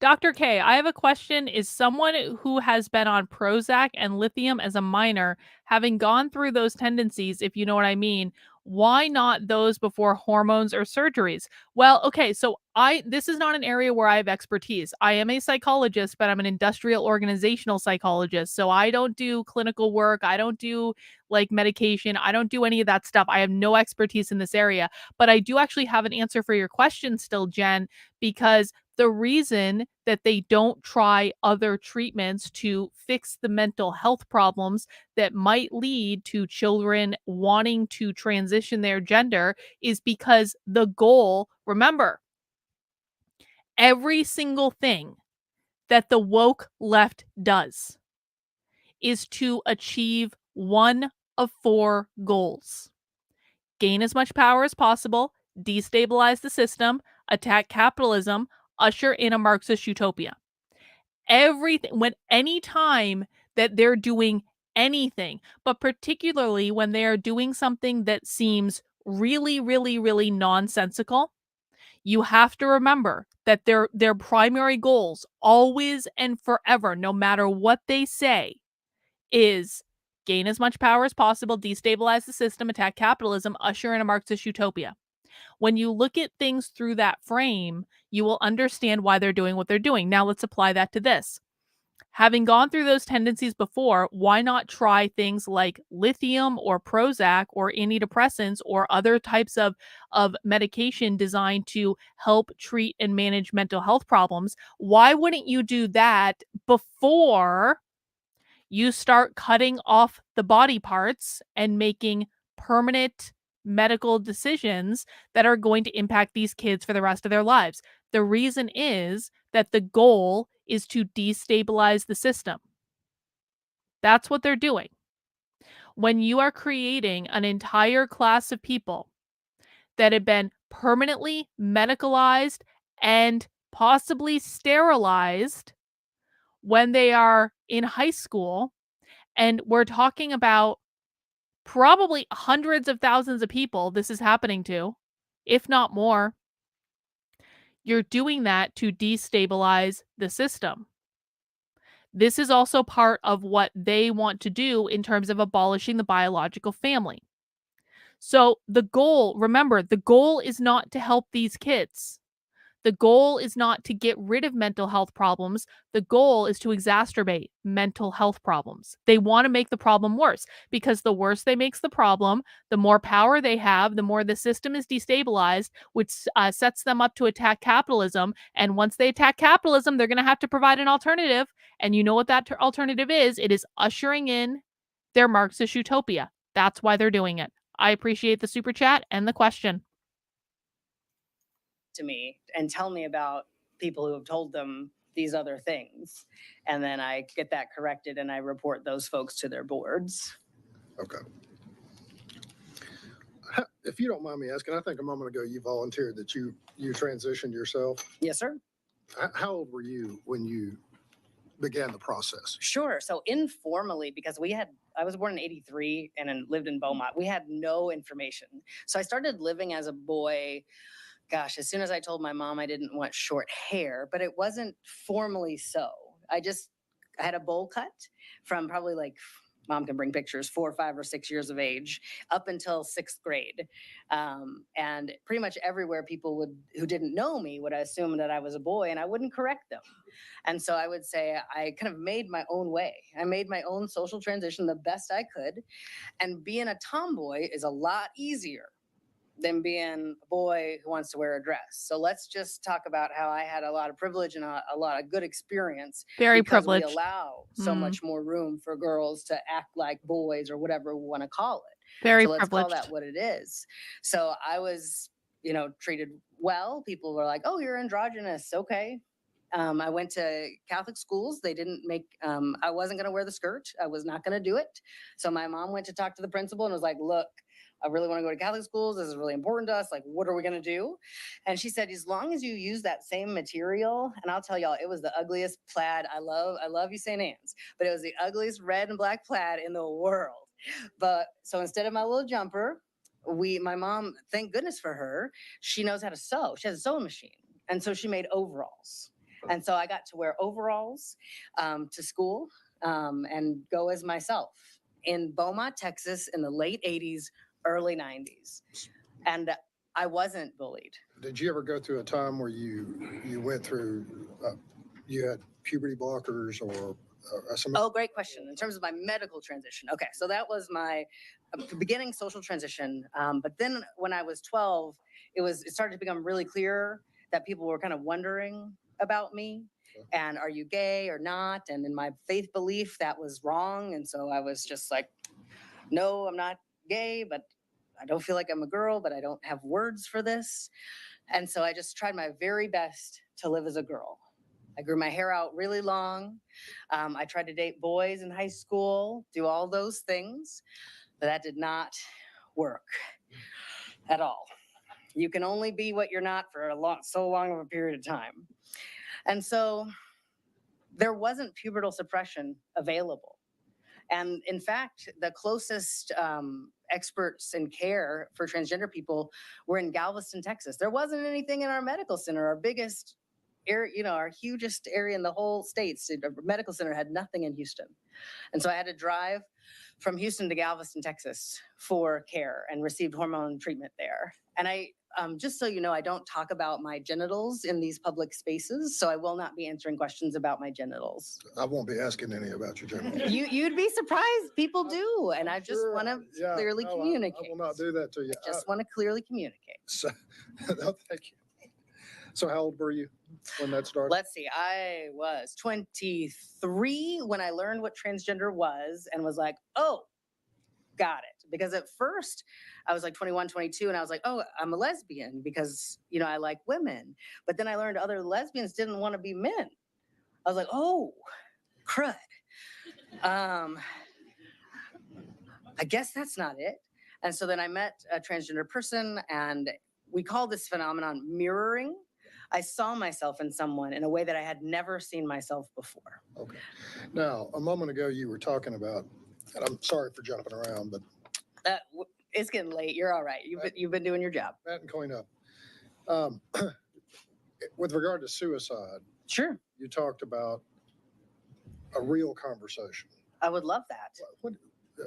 I know we don't have all night here, but just tell me in summary, what do you mean by that? You're saying we have a real problem, we need to deal with it, need to have a real conversation, we need to have a real conversation about how we handle it, all of those things. Absolutely. Tell me what you mean. Absolutely. We have clear data, multiple studies that show decrease in suicidal ideation with treatment. And I'm glad to bring all of those studies and put them right on your desk. And in my population, if I can get a decrease in people thinking about suicide, I don't care if it's my population or anybody else. I think that's good.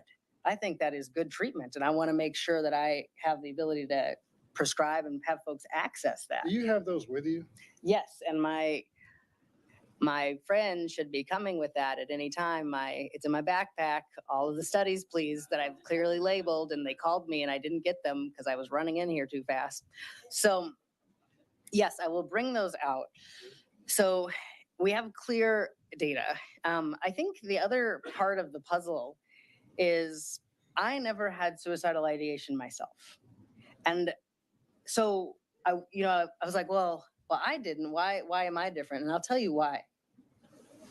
Thank you, Mom. I had the support of my mother, the support of my father, the support of my church, the support of my school, the support of my friends, the support of people I dated. I had all support. I wanted to stay alive and stay here. But that is not the truth for the overwhelming majority of my patients. And when we lose those supports, one after the other, after the other, after the other, that's when we're at risk for mental health issues. And we can turn to things like alcohol and wishing we weren't here. And suicide is a part of that. So I can bring them out. I've annotated them for you as well. We have some with control groups if you're excited about those. Pubertal suppression control groups. These are all mostly from the last 3 years. So after this 2018 data that y'all keep talking about, we got more and new stuff that I want to make sure is informing y'all's practice. We even have control groups with transgender people, youth on testosterone versus those who are not on testosterone. So the control group of actual transgender people, psychoneuroendocrinology as the chapter. I will note that the person Shapiro or Jesse before he said he published, he's not in any peer-reviewed journals. I just wanted to make that clear. Oh my He's on god, Psychology he's not in Today. He's peer-reviewed not in any journals. published peer-reviewed journals. I'm in dozens. So I want to make sure that we're clear with our expert witnesses. Dr. Cooper, who's going to present later, they have a paper on hormone therapy and decreasing depression symptoms, anxiety symptoms as well. And I want to talk about, we talked a lot about it reduces suicidality, it reduces depression, but there's good things too that come with the treatment. There's like good positive, not just getting rid of the negative, but also positive body image, self-esteem, participating in school, getting better at academics, participating in different groups, joining society, coming back to life. These kids wake up and come back to life. And so we got all of these longitudinal hormones. I'll tell you what. What you need. I surely appreciate it. Yeah. Why don't you go ahead and leave those with Dr. Oliverson? Please, and I would love to personally review any of these with you. Yeah. And then I don't have any more questions for you, but I really appreciate you coming, providing us with that. And thank you for your time. Thank you so much. You bet.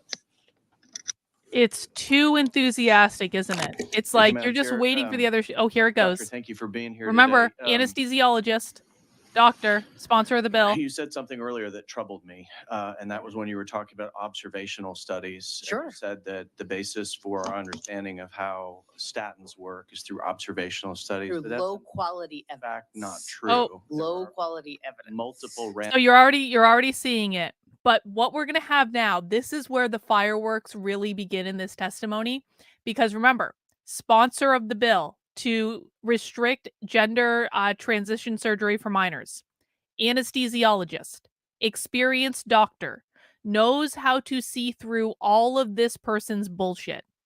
Because this person is spinning a narrative, right? And now this doctor is about to pick apart the narrative that this person is shilling. And let's just say that our trans, two-spirit, non-binary, whatever the fuck doctor here, resident, excuse me, is going to be a little defensive when questioned by the actual doctor. Let's watch. randomized controlled trials and meta-analysis on top of that, systematic reviews that document the effectiveness of statins in terms of lowering cholesterol as well as preventing the recurrence of heart attack. I think what you're talking about when we talk about observational studies is more along the lines of, does coffee lower the risk of cancer? Does chocolate help improve mental function. These are observational studies where they look at a large population subsection. They do their best as they can to try to eliminate all the confounding variables. But at the end of the day, it's neither prospective nor is it randomized. Right. And the randomization of, if we talk about why don't we have RCTs in this particular population? Yeah, because I think that's a true limitation of pretty much everything you're talking It totally about. is. And I get why people are doubting our science. I totally get it. I went to Right. medical school. I got my PhD. I do research. Good. The issue is when we know a treatment is successful, But if do you we know? put them absolutely without a You know shadow of a because doubt. there are this is my- randomized controlled trials that say so. So you don't really know. It's I absolutely observational. know. And we make plenty of medical decisions based on observational data. And I absolutely know from my own clinical experience, from participating in international conferences, learning, being educated, meeting hundreds of Okay. patients. International I know that conferences. these Let's are talk helpful. about that. There have been 4 systematic reviews looking at this issue abroad, Which issue? and none of them looking at the issue of whether these medications are helpful in treating gender dysphoria Yes. and or lower the risk of suicide. There is a nice Have change in any of tone, those isn't been there, Barb? published in peer-reviewed journals? Ooh. Well, there's. The answer is no. I think Ooh. the answer is they have been. They have not. Okay. They are commissioned and they're not published in peer-reviewed journals, what you are referring to. Okay. So my question still stands. Systematic reviews are obviously a much higher level of evidence than observational Absolutely. studies. Why don't we have any systematic reviews that support your position that these are helpful? We do, and one is in there. It shows less than 1% regret. It's a meta-analysis and systematic review as well. It's in there. Okay, great. I'm going to look for that. You wouldn't happen to know the author's name by chance, would you? I could find it real quick if you'd like me to. Sure, that'd be great. The other thing is, because this is such a small patient population, trying to do research in general on it has been challenging, especially Because when we don't you won't have fund us. funding or You won't interest fund in us. folks funding this particular research. That's why we don't have the So research, there's a because lot you of won't things fund against us us. when we're trying to conduct these studies. And that's Why why won't just you fund recently, us? thank goodness, we've had more research come out. And that's why I'm able to cite this. Because when we were doing this many years ago, we didn't have this. But that is how medical practice works.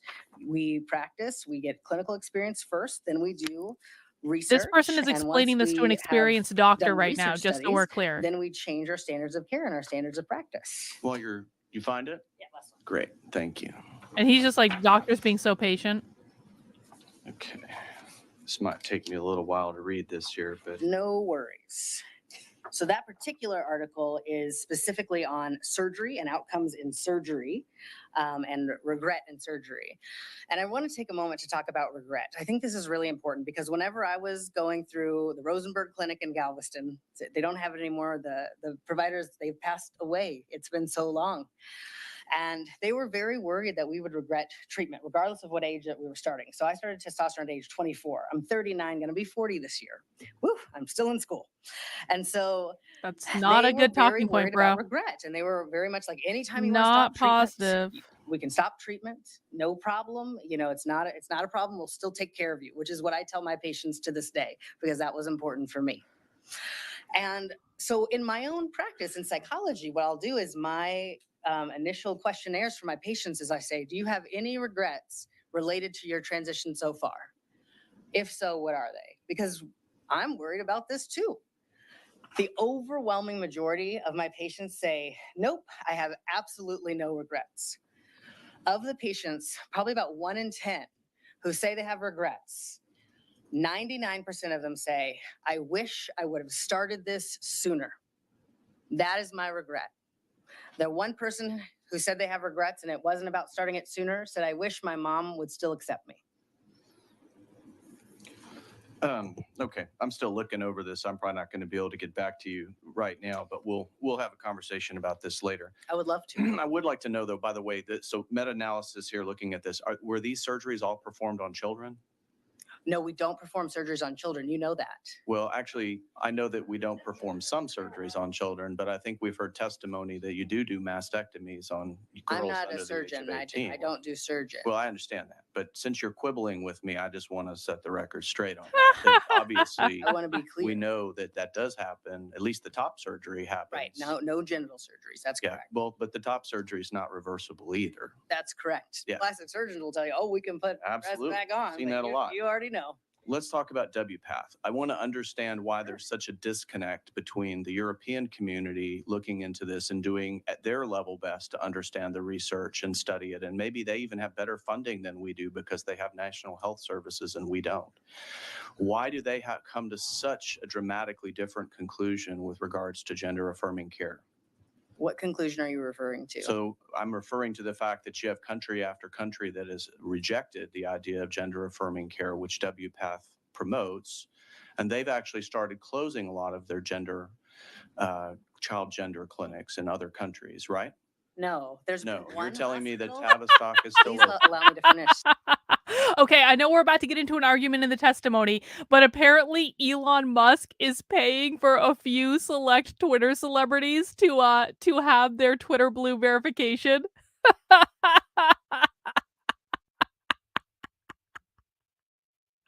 Including LeBron James, including, I'm gonna assume, Stephen King. That's hilarious. And Elon Musk has personally responded saying that he is paying for a few people to have the verification. Yup, Stephen King.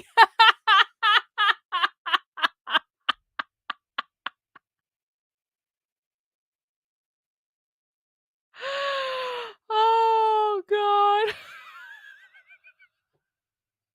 I think that Elon Musk should have really stretched it out and been like, "Steven, I don't know what you're talking about. I got your $8 this morning."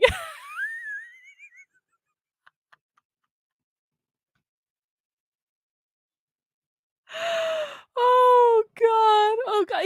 They could have stretched out the joke a little bit longer. Come on. Anyway, all right. They're about to fight. Fight. Fight. Fight. Representative.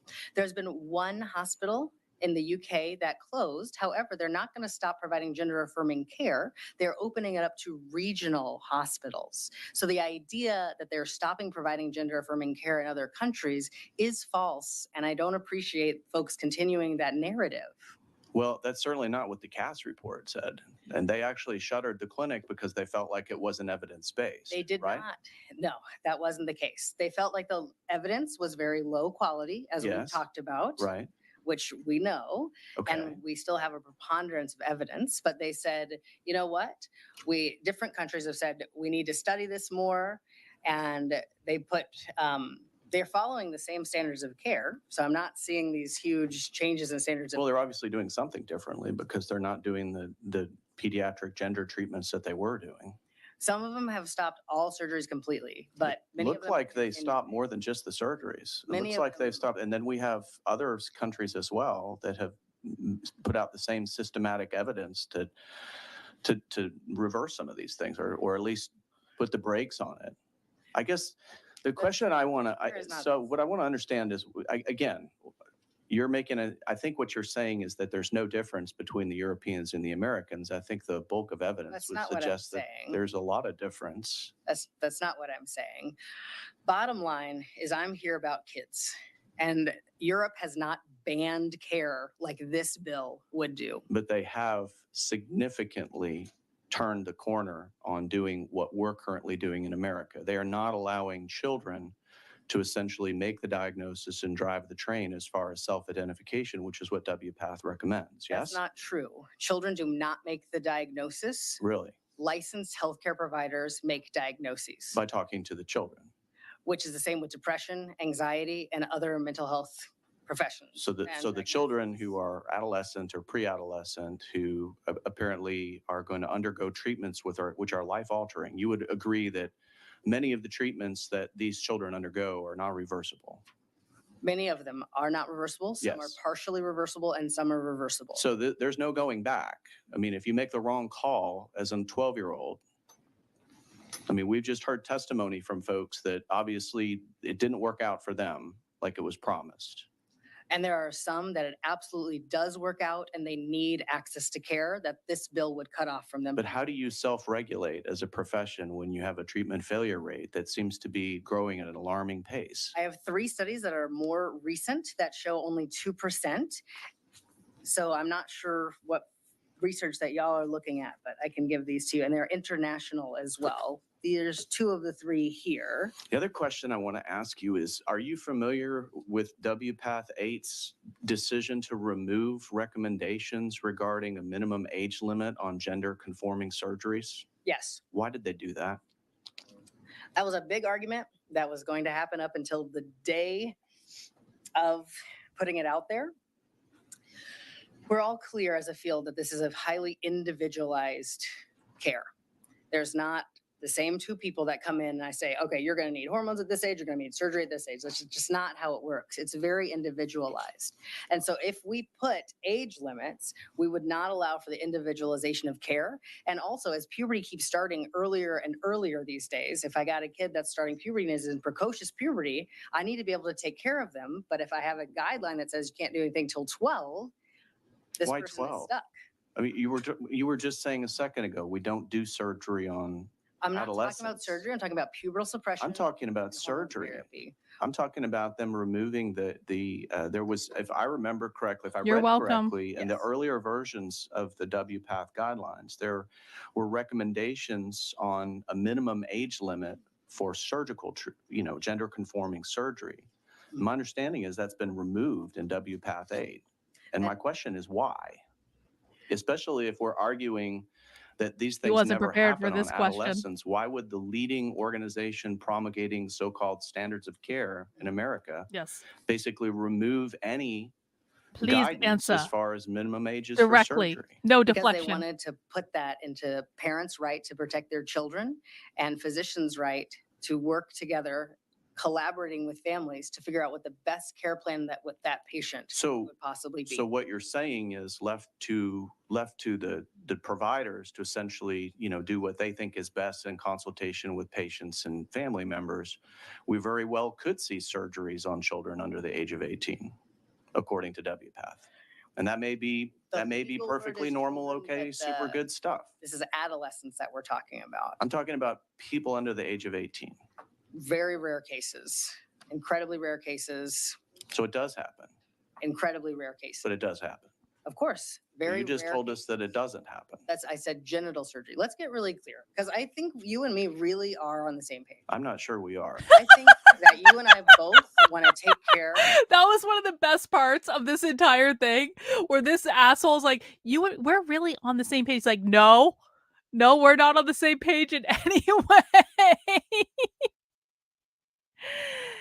Jen says, hang on, why is it taking so long for super chats to come up on my screen? Oh no, something is going on with my computer. It's Twitter. Twitter is breaking my computer. There it is. Jen says, I'm getting heated. I'm going to take a break, but this doctor, which means you as a doctor are supposed to authenticate, not affirm. Yo, yeah. This doctor is something else. This is why I wanted to rewatch this, to really show people, like, this person is nuts. Like, absolutely nuts. And again, I'm not sure why we're even continuing to pretend that there's never genital surgery on minors when Jazz Jennings has a whole reality show in which they literally got genital surgery at 17 on national television. Of the adolescents in this state of Texas. I think you and I both have an investment in their health care and keeping them alive. Is that true? I think that you believe that what you're doing is evidence-based and supported by multiple independently confirmed trials. And Which I have brought. strongly disagree with you. I think you are operating in essentially a scientific no man's land where you are, as by your own admission, using extremely small sample sizes that don't lend themselves very well to research or control groups or randomized. I just want to go back and watch this part again because it's so awesome. Standards of it's so awesome. We just need to enjoy this again. These days, if I got a kid that's starting puberty and is in precocious puberty, I need to be able to take care of them. But if I have a guideline that says you can't do anything till 12, This Why person is 12? stuck. I mean, you were just saying a second ago, we don't do surgery on I'm not talking about adolescents. surgery. I'm talking about pubertal suppression. I'm talking about and hormone surgery. therapy. I'm talking about them removing there was, if I remember correctly, if I read correctly, in the Yes. earlier versions of the WPATH guidelines, there were recommendations on a minimum age limit for surgical, gender conforming surgery. My understanding is that's been removed in WPATH 8. And my question is why? Especially if we're arguing that these things never happen on adolescents, why would the leading organization promulgating so-called standards of care in America basically remove any guidance as far as minimum ages for surgery? Because they wanted to put that into parents' right to protect their children and physicians' right to work together, collaborating with families to figure out what the best care plan that with that patient So, would possibly be. so what you're saying is left to the providers to essentially, do what they think is best in consultation with patients and family members. We very well could see surgeries on children under the age of 18, according to WPATH. And that may be legal word perfectly is normal, children, okay, but super good stuff. This is adolescents that we're talking about. I'm talking about people under the age of 18. Very rare cases, incredibly rare cases, So it does happen, incredibly rare cases. but it does happen. Of course, very You just rare told us that it doesn't happen.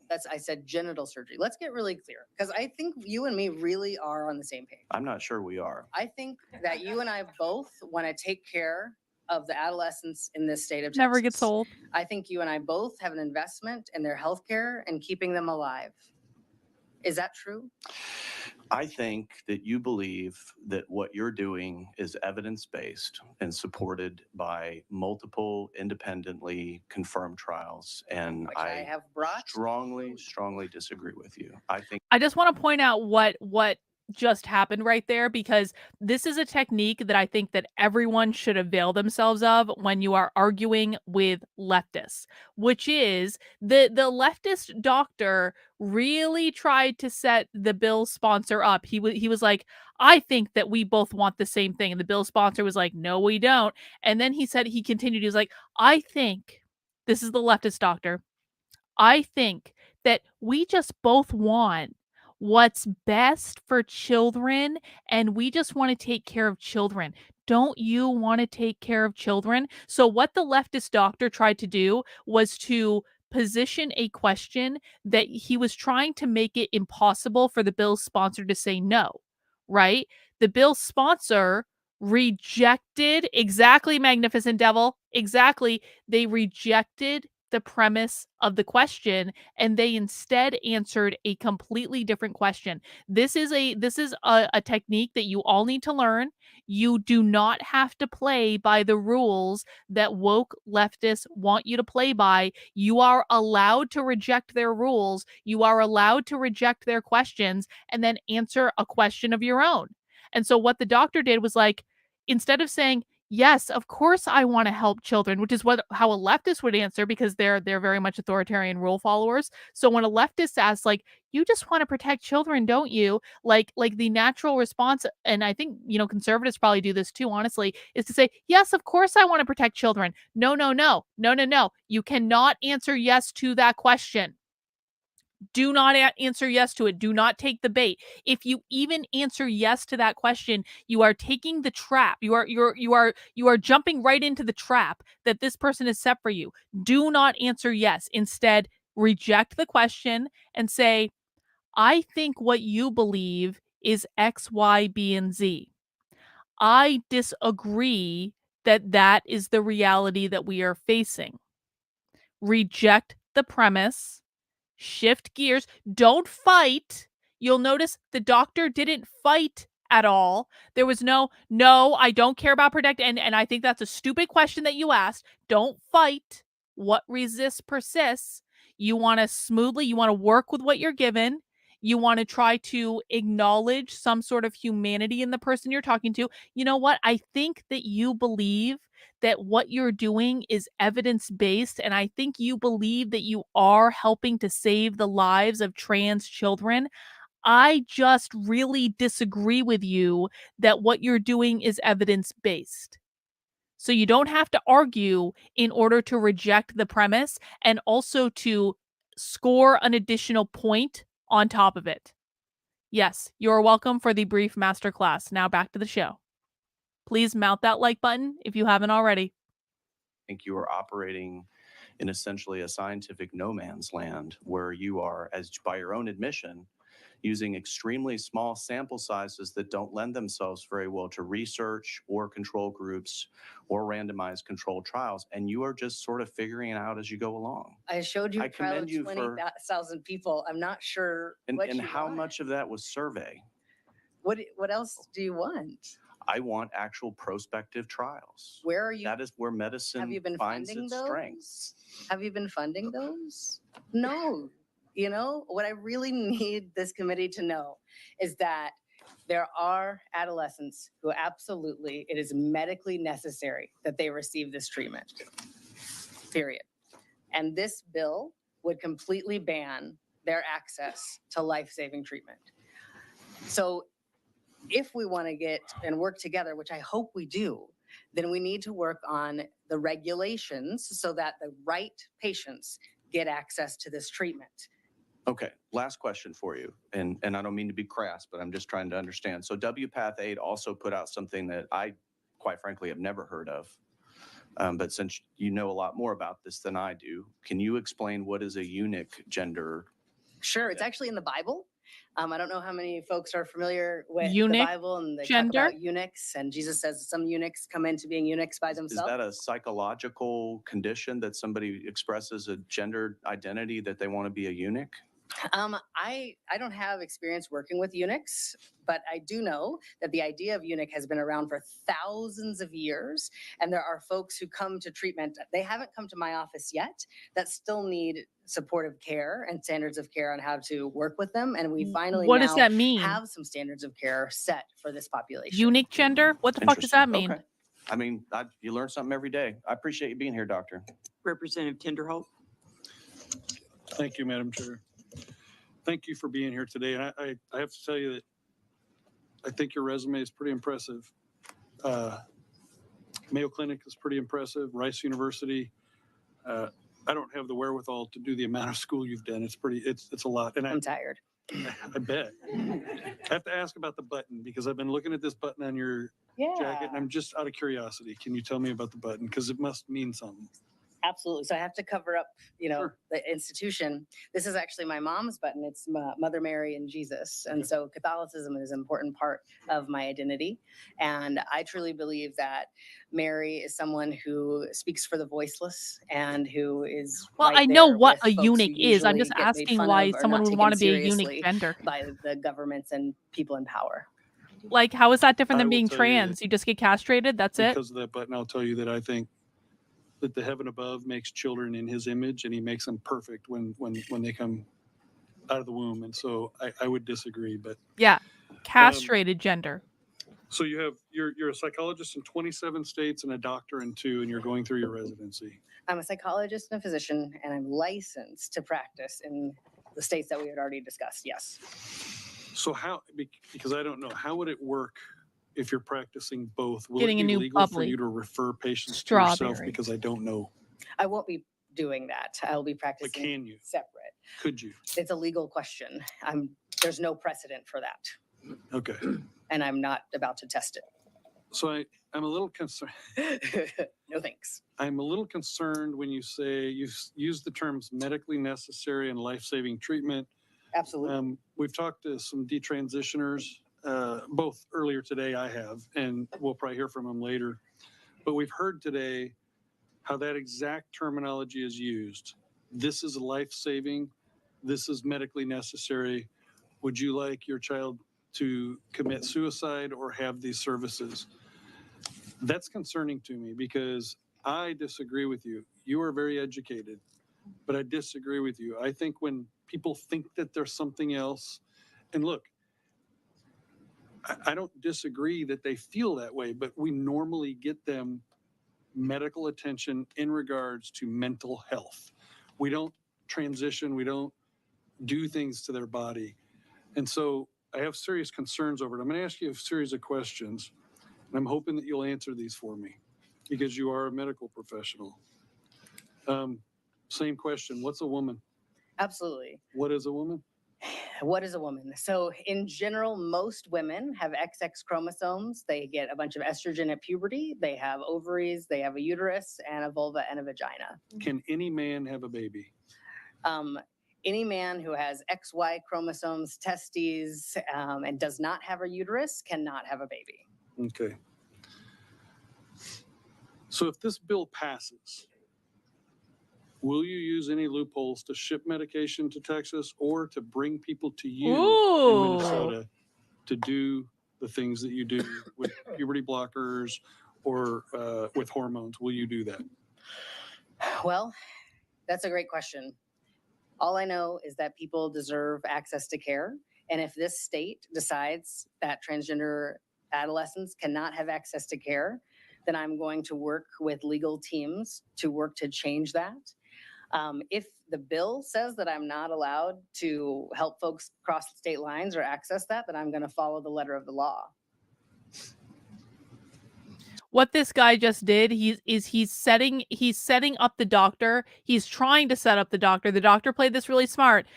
He's trying to set up the doctor to say something that could allow the state of Texas to take his license away if he fucks around. So if you're doing them in Minnesota, but you have your license tied to Texas, I would think that it would. I'm certainly going to ask the author and some legal folks. If the patient's in Texas, that's where that counts. But So if my patients are not in the state of Texas, So would you do that? Would you bring them to Minnesota to do whatever it is, surgery or transition or medication? See, this guy made a mistake.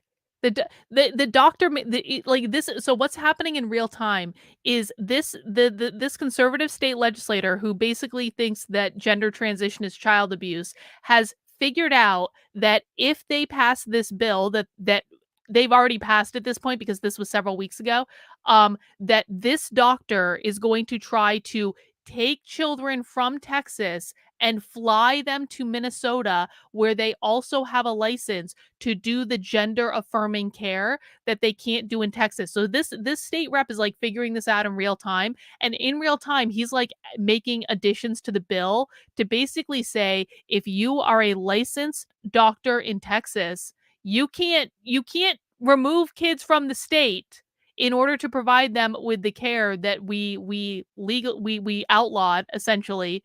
And so he like this guy seems to be like modifying the bill in real time to account for this person coming and testifying at the hearing. That's actually kind of impressive if we think about it.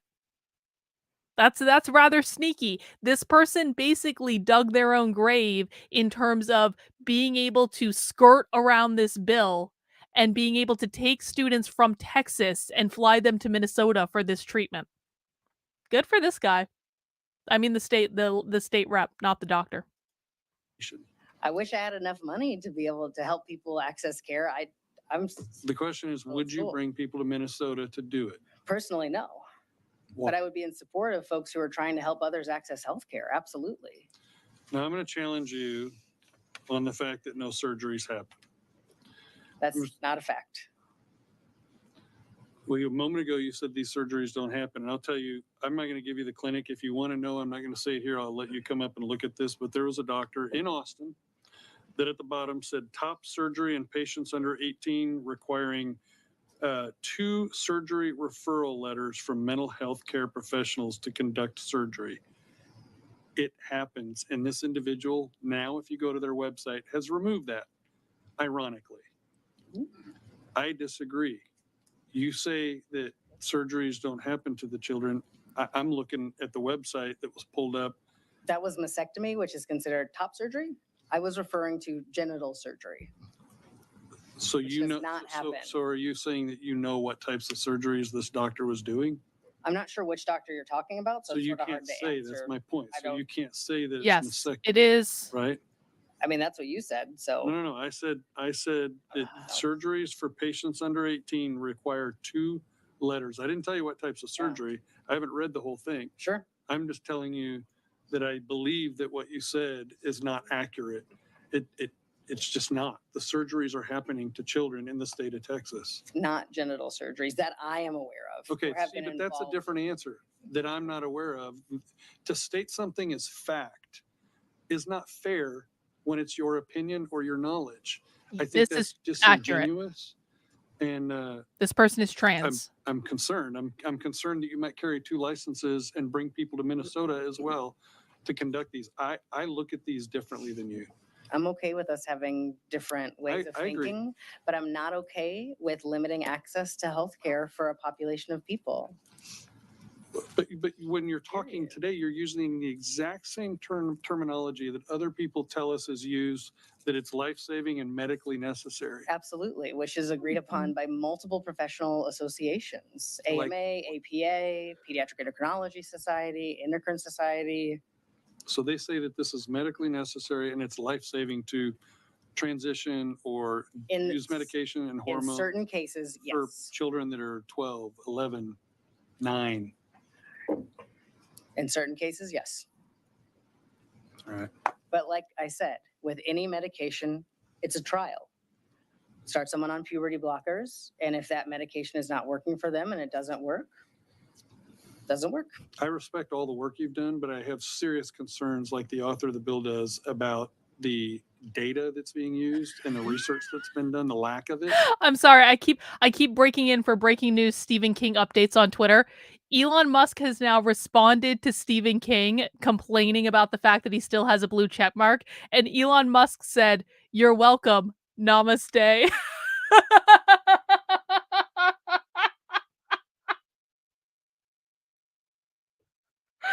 And I have all the Stephen King stands in my Twitter feed. They're like, "When are you going to apologize to Stephen King?" And I was like, "I will never apologize to Stephen King. He can suck a dick." None of these people have any sense of humor at all. It's so pathetic. And so I can't support it. I can't trust the data that I hear. And I need to know what your commitment is to helping kids who actually do need care to obtain it. My commitment is to stop allowing the mutilation and gender modification of children in the state of Texas. I don't That's want my any commitment. mutilation to happen to. I'm just telling you, you asked me, there. that's my commitment to you. So it sounds like the youth who do need the care, you are okay with them not being able to access it in our state. I think that they need mental health assistance. You asked what my commitment is, and that's what my commitment is to stop children in the state of Texas from being taken advantage of. Can we by really get medical some funding professionals. I'm for telling these you, you youth asked me for a this question, mental health and treatment? you keep interrupting me. That is my answer. I would love the funding for that mental health that you suggest, sir. Thank you. Representative Smith. Just trying to get down to some details. Have you had a chance to look at the bill by chance? Yes, in the Okay. latest edition that I found, yes. All right.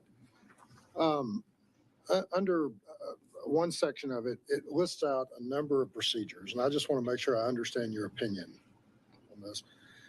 It lists out a number of prohibited procedures that it would make them illegal for the purpose of transitioning a child's biological sex to perform a surgery that sterilizes the child. Okay. Would you think that a surgery for the purpose of transitioning a child's biological sex, which sterilizes the child, falls below the standard of care? In terms of genital surgeries that sterilize a person, those need to be done 18 years of age or older. Okay, So I'm fine with that. so that's a yes. Yeah, in other words, However, you do list many procedures that do not sterilize, and I'm not in agreement with that. okay, so let's just go down through this list. Castration. You would agree that to perform castration for the purpose of transitioning a child falls below the standard of care? They need to be 18 or older. Same with the vasectomy? A vasectomy, I don't have any patients wanting a vasectomy at this age, so I wouldn't give them, I wouldn't refer for that. I think he heard you. I don't even know why that needs to be on the bill. That doesn't make a lot of sense. Did you, I'm sorry, but did you say mastectomy? Vasectomy with Okay, a okay, V. Yeah. You're right. That's I'm- very close. I'm One just letter going off. down to the Very list. different surgeries. It's on there. Yeah, and that's not it. Vasectomy is actually not a gender affirming surgery, so I'm not quite sure why it's on there.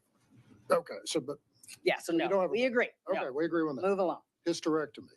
Hysterectomy is sterilization. And so I think the issue is if they have an actual medical condition where they need the removal of the uterus, we have to have a clause for that because that does occur in some cases. But if they don't have a different medical condition, then 18 would be appropriate. And I think that's covered because it's for the purpose of transitioning a child. Okay, same page. Is Yep. qualifying. Okay. Okay. Oophorectomy, I don't know if I'm pronouncing that right. That removes the ovaries and sterilizes, so I agree. Metoidioplasty. That does not necessarily, it doesn't take out any reproductive organs. What is that? So metoidioplasty is a surgical procedure to, if somebody's already had testosterone, it takes the clitoris and it makes it more prominent, so it looks more like a penis. I don't have anybody under the age of 18 having metoidioplasty, so I think it's fine to make that 18 and older. Excellent. All right. Orchiectomy. Orchiectomy removes testes. That's sterilizing, so I agree, 18 and up. Penectomy.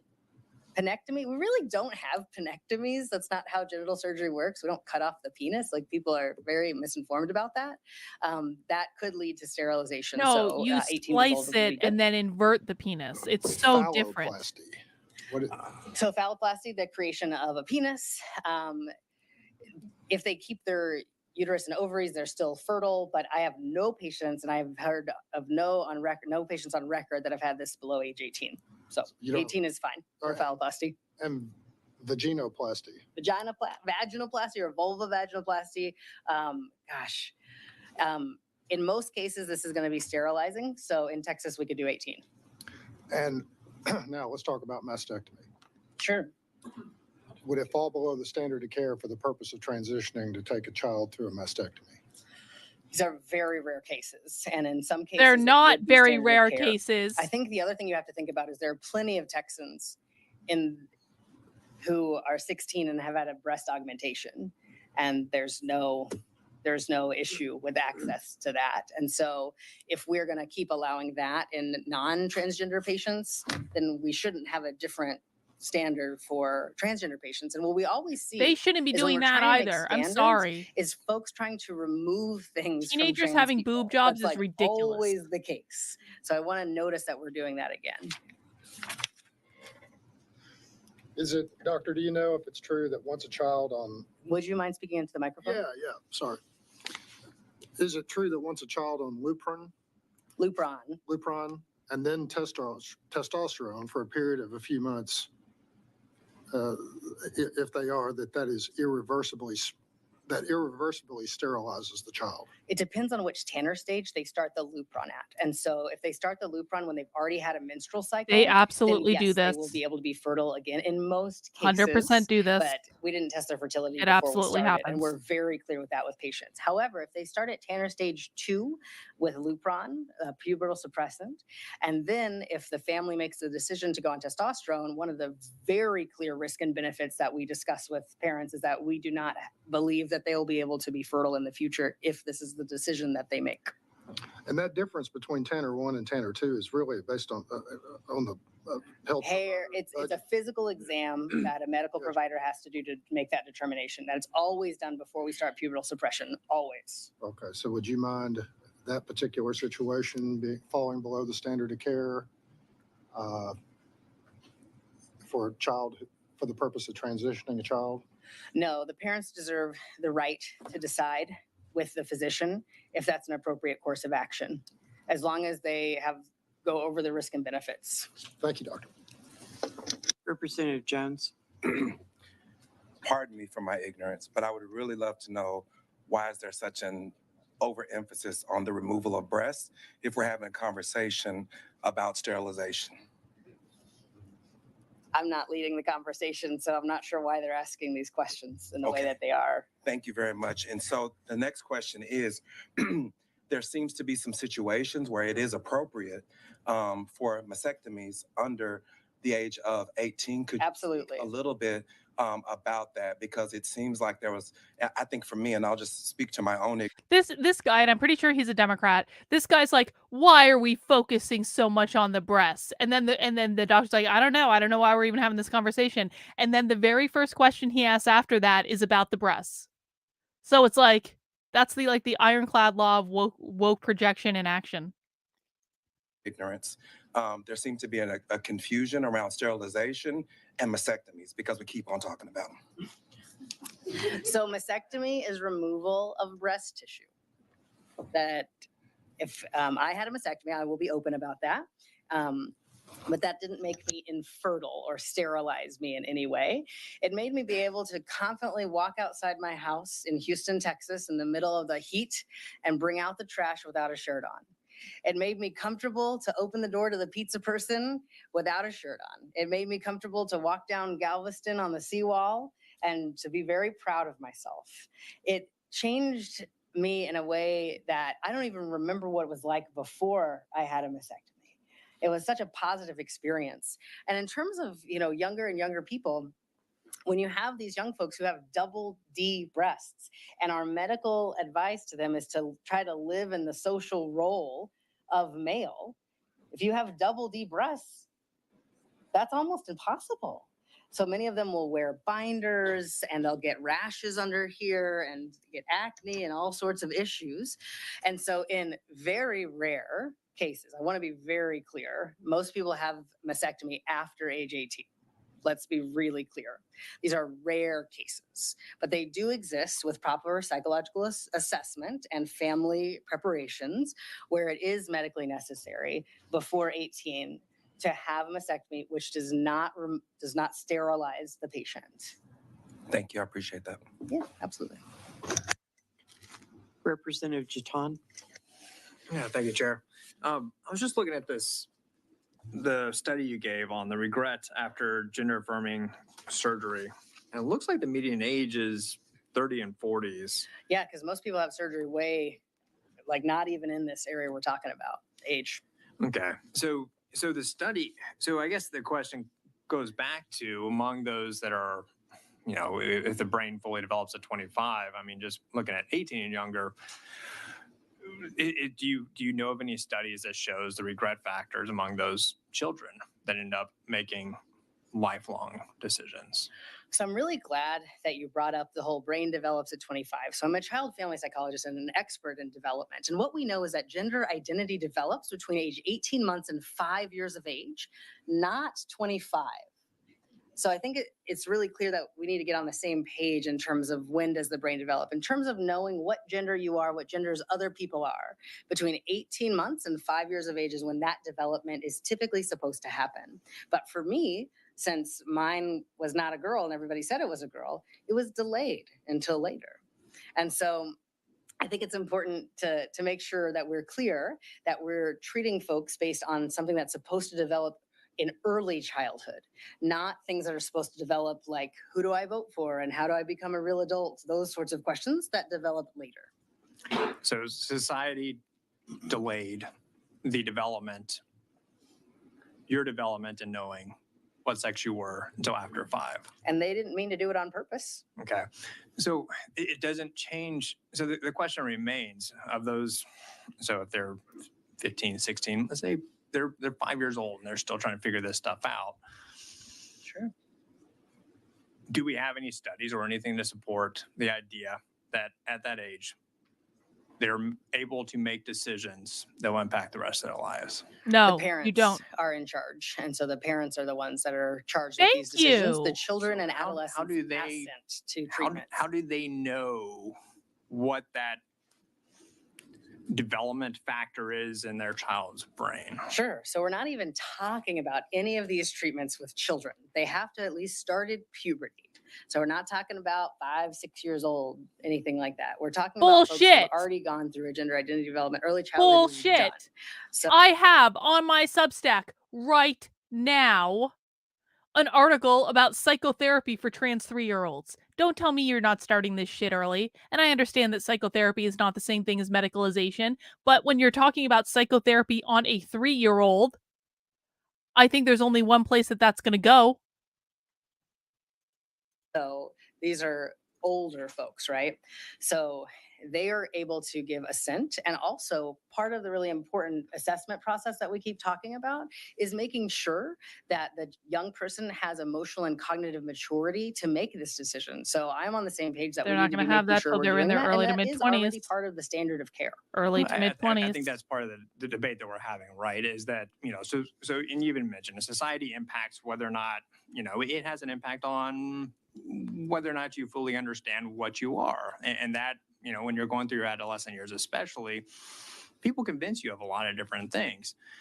The concern that we have is that ends up happening at an age when they don't know the repercussions that are going to be for the rest of their lives. And we are talking about them seeing a psychiatrist and and answering questions in that that mental health professional making that decision based on what they're told only, because there's no way to point to anything in the brain that says, all right, this confirms this is accurate. And they're being referred to a doctor who is making decisions that, while confirmed by a mental health professional, is still based on a child's assessment, their own assessment.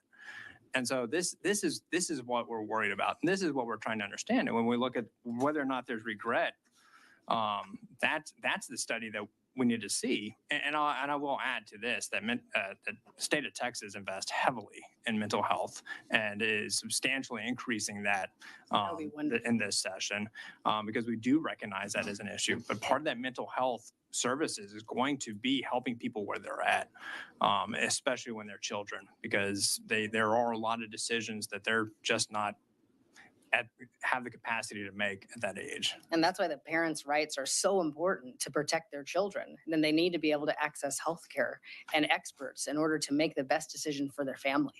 To the extent that it doesn't have lifelong impacts. A lot of the stuff that we talk about within mental health, when we talk about providing assistance, they usually don't have lifelong repercussions. When we talk about depression, when we talk about a lot of different things, you're talking about putting them on medications that help stabilize and helps them to process and understand where they're at.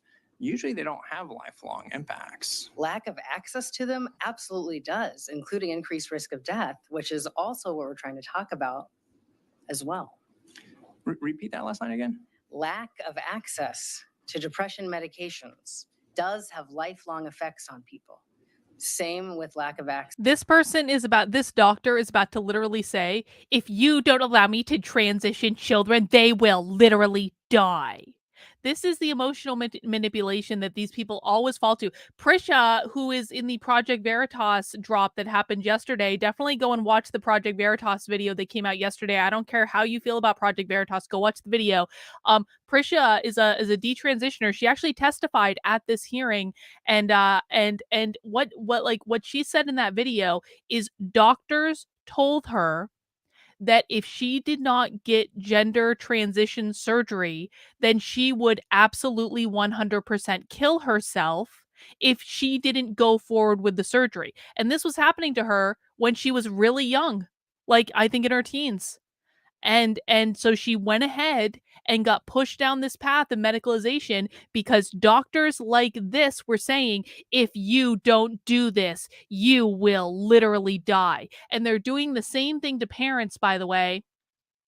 When these doctors get their the parents in their offices, they're saying, if you don't allow your kids to medically transition, they will literally die. Would you like a dead kid or a trans kid? Those are your choices. That's what they're doing. It's emotional manipulation, it's emotional browbeating, and it's not true. It's just not true. But that's what you're seeing play out here.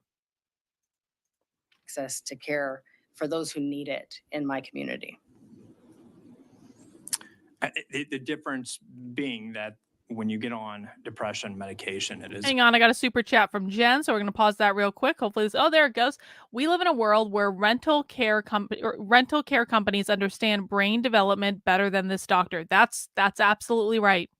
Guys, as a reminder, the brain does not fully develop until you are in your early to mid 20s, and the last part of the brain to develop is the logic reason function of the brain. Therefore, before your brain is fully developed, you are quite literally not capable of making logical decisions. Your decisions are going to be much more emotionally based, because the emotional decision making part of our brain is actually much more powerful than the logical part of our brain in regards to what our final decision is. The emotional part of our brain operates on a subconscious level. The logical part of our brain operates on a conscious level. So we think we're making decisions logically, but we're really not. We're making them emotionally.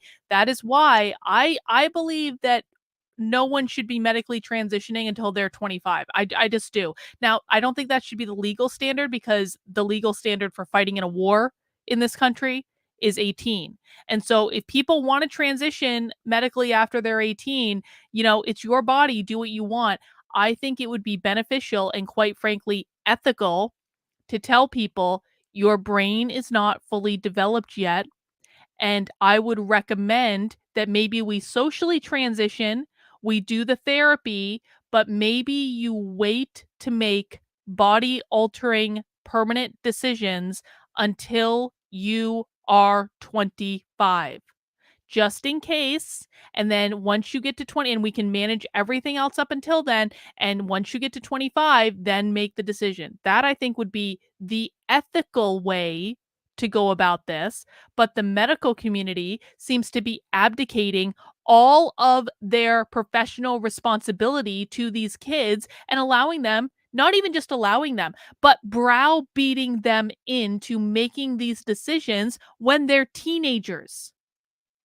Does everyone remember how many stupid decisions you made when you were a teenager? Like, did anyone here make any dumb decisions when you were a teenager? Anyone? Anyone? Bueller? It's exactly like, in this case, we're talking about a dumb decision that was the result of being emotionally blackmailed by a doctor to say, if you don't make this decision right now, you will literally die. Can you imagine something more unethical than that? I can't.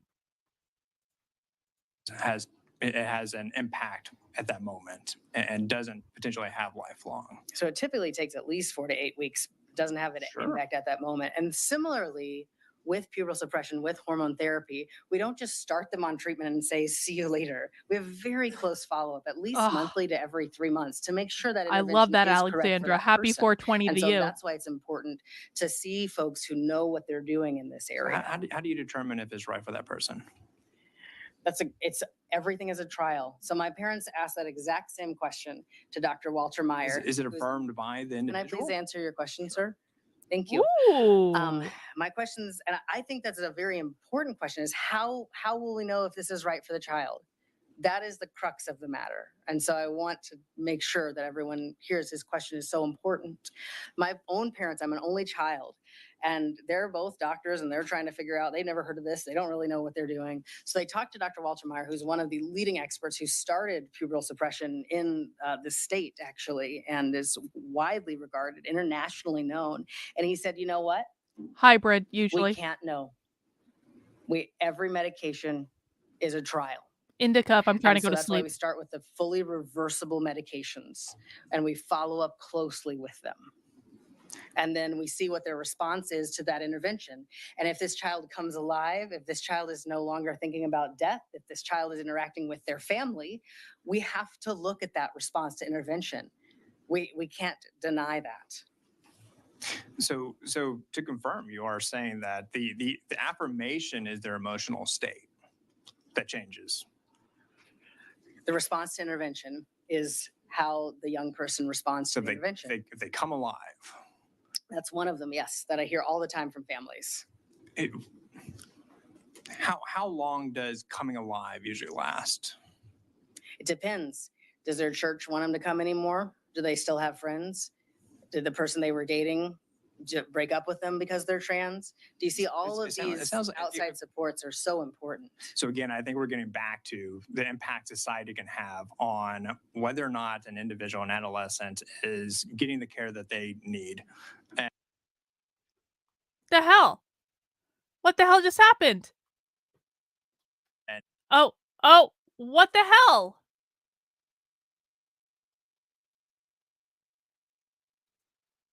Where did my screen go? What just happened?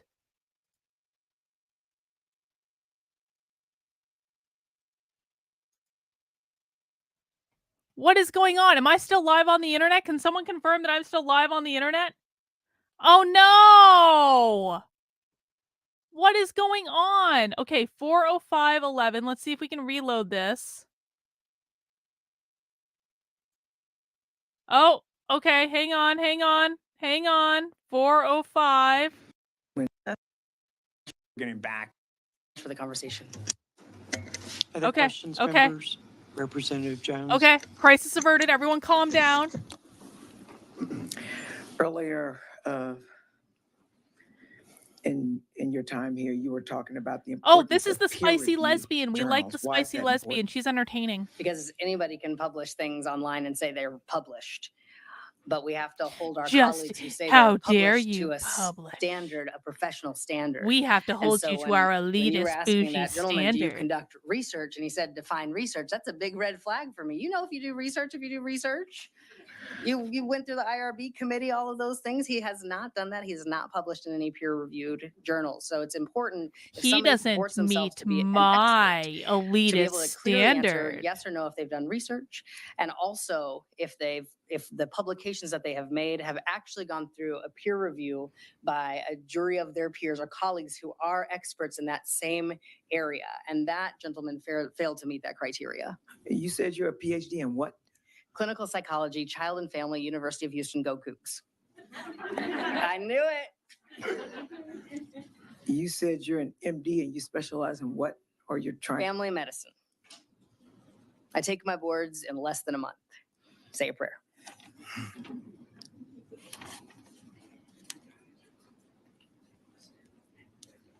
I've heard a lot of testimony about you give surgeries, I guess genital surgeries to children. Let me finish. Oh, yes, ma'am. You've heard a lot of testimony about genital surgeries being performed on children. Mhm. And then they get older and they have regret or you can't go back. Mhm. Right. So I'm just curious. You've been here all day today. Oh, yes. Have you been here all day today? Yes, ma'am. Did you hear anyone who testified there was actually a kid that made this decision that got surgery Yes. and then regretted, or did you hear? Oh like no, I the heard, detransitioners like haven't if I come was up an yet. adult in that Soren decision? had Okay. surgery. Then also you've heard testimony today where they talked about it's Soren testified irreversible. right before this person. I She want had to surgery. I want to sort of reverse the analogy. So you're a kid, like my client who was getting in the girl line when she was in pre-K Mm-hmm. and didn't learn about it on the internet. And they have no peer pressure or none of those things on the internet where they say you can go there and be made crazy and brainwashed. None of that existed. Soren know was before that you this. Are trans. Well, They you don't know it's absolutely trans, heard but from you someone just- who had you want- surgery. you think you're a girl, Know but what you it's something like. you got right. So then they don't let you get surgery, and you have to wait until you're 18 before you're allowed to have surgery. Genital surgery. Yes, ma'am. Yeah, genital surgery. Yes, ma'am. So this is what I'm thinking. Tell me if I'm right. If I know, So how do you feel I'm a about this girl. then? I was born in a boy body, and I don't want to get buff. I don't want to have broad shoulders. I don't want my Adam's apple to come in. I don't want my bones to be whatever. This is you know, literally all just 'cause I know the cosmetic. difference in my son when he went to college and when he came back, he was a boy when he went. Guess what? I hate my voice.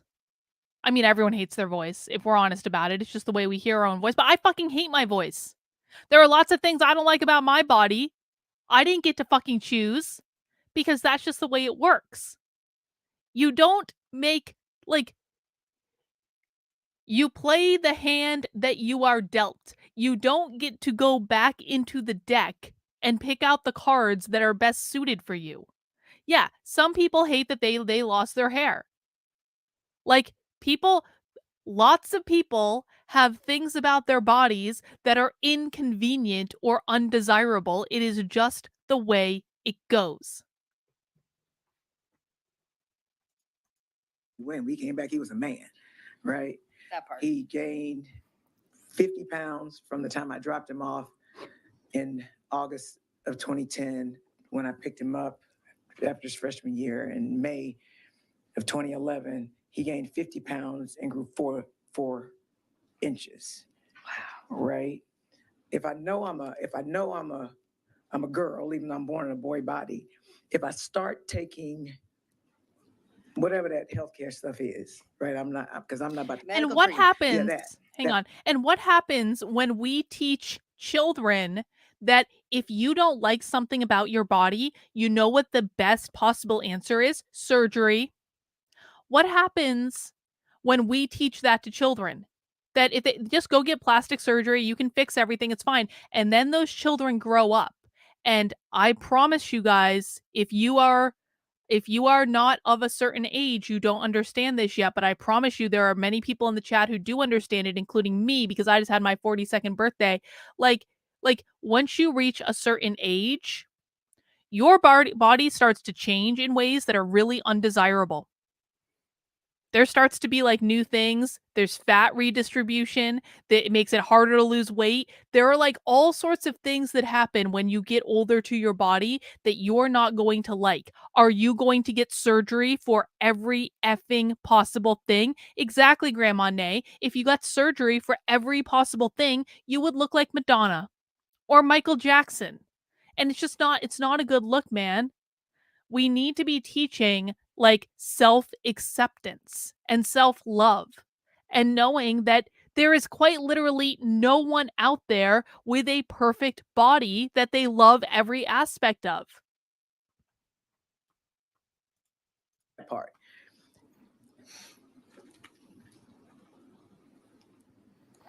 If now at 18 I'm 6'5", got a deep voice like this, can I go back? Can I go back and be feminine with at 18 you give me hormones? It is much, much harder. So just like we talk about, some of the hormone treatments are irreversible partially. Same with your own puberty. So if you already have a deep voice, I can't change that. We have some surgeries, they're not great. If you already have a beard, maybe we can pluck that, but it's still there. It's still going to grow. So it is much easier and the treatment works much better with early intervention in the appropriate cases. So if I'm forced to wait until I'm 18, then I will not be the woman that I was born to be. And I have. Wow. I don't even know how to explain it. I can't go back and be. Wow. I haven't seen this part of the testimony. We've moved into the part that we didn't watch it yet. This lesbian socialist. And by the way, again, just to reiterate, I don't have a problem with someone being lesbian. I don't really care. She just announced very loudly that she was a lesbian and she's making trouble as lesbians are prone to do. No offense, lesbians. But like, this lesbian socialist is actually making the argument that if we don't start medically transitioning kids before puberty, then they will never grow into the people that they were meant to be. Are you kidding me? Jen says, thank you for the super chat, Jen. I had the original version of gastric bypass back in 1990. Did you really? Wow. Kept off 200 pounds for over a quarter plus century. Good for you, Jen.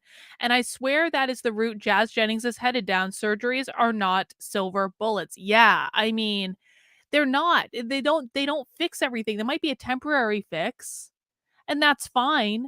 But a much better strategy is to learn how to love yourself however you are, and then guess what? You don't need surgery, and you can always improve parts of yourself, and maybe you might decide that one surgery here or there is actually going to be beneficial, but you're able to go into it with like a clear head and say, you know what? This is what I want. I'm doing it for me. Okay, fine. But if you live your life believing that every problem you have with your body can just be fixed via surgery, What an awful life. But good for you, Jen. I don't know, 5'6", and petite. Yeah. And with feminine features. That's so true for so many of my patients. Because I remember when I was little in elementary, me and the boys, we would go head to head, I would whoop them, right? That's right. And then I remember most in middle school, kickball, dodgeball, and all that stuff. That's when the boys started being bigger, stronger, faster than the girls, right? But are you suggesting? Are you suggesting there are that the differences between science boys and shows girls? That if we're How able to very stop it transphobic. when kids know who they are, that they're more likely as adults to be who they are. Absolutely. We have plenty of research showing that. And folks that, when I talked about the regrets, they say, I wish I would have started sooner. That's exactly what we're talking about. And only going through one puberty sounds great. Wow. You know what's really interesting to me? Tell me. We're not medicalizing them. We're not medicalizing them. We're not medicalizing them. We're not medicalizing them. We're just making sure that we're starting the process of gender transition before puberty. It's going to be around the age of like, what, 10? We're just making sure that we're starting the medicalization with the puberty blockers before, but we're not medicalizing under the age of 18. We're not making any permanent changes under the age of 18. We're just making sure that we're starting it before puberty so that they only have to go through puberty once. Does that sound like a contradiction? Because if you're a girl and you are transitioning over to be a boy and they start medicalizing you with puberty blockers and then follow on with cross-sex hormones at some point, your voice is going to deepen in a way that will be permanent. So what they're talking about up here is they're like, if you're a boy and you want to transition to be a girl, you don't want to have your voice be deepened, and you don't want to grow a beard, and you don't want to do any of these things. It's best just to start early. Well, what if you're a girl and you start early and you're transitioning to a boy, and then your voice deepens and it's permanent, and you have a beard and it's permanent, and then you decide when you're like 18, 19 years old, you're like, maybe I should have thought better of that. Maybe I shouldn't have listened to the doctors who told me that I would literally die if I didn't take these cross-sex hormones. So the analogy that the lesbian socialist is using with the trans two-spirit doctor, it just reverse the analogy and it undercuts the entire argument that they're making. Is anybody else came up here, Mayo Clinic, Rice, Go Cougs, specialty in this very area? I mean, correct me if I'm wrong. You're studying like in this very area about what this bill. You are the literal Internationally expert in recognized this expert. area. You are an I'm just internationally surprised that, recognized expert. God. I'm just surprised that you actually have like actual education in what we're talking about, and people are trying to dismiss that. And I'm just surprised that they aren't just taking everything you People that say as the generally have the gospel. strongest negative opinions typically know the least, and unfortunately, some are willfully ignorant. And I'll say this. I mean, some people believe from the depths of their soul they're right, right? Even though they're wrong. But I guess my question is, there were a number of times where you were trying to talk, where you asked a question and you started answering, and then you got cut off. How did it feel when you were interrupted by the So then I guess my mean question Republicans? is there anything that you wanted to say that you weren't allowed to say to help us understand why listening to kids and their parents and their healthcare providers to make the best decision for that child is important and is based in science? Can you just share that? Because you did get cut off a lot. Thank you, Ms. Jones. So, bottom line is everyone deserves access to healthcare, period. And for transgender youth, there are clear standards of care that keep getting updated with newer and newer research, just like any other area of healthcare. And the idea that because we have low quality evidence, which is the same standard that many other healthcare prescriptions meet, but we're not trying to ban those, is a direct affront to my community. And it's very much targeting us.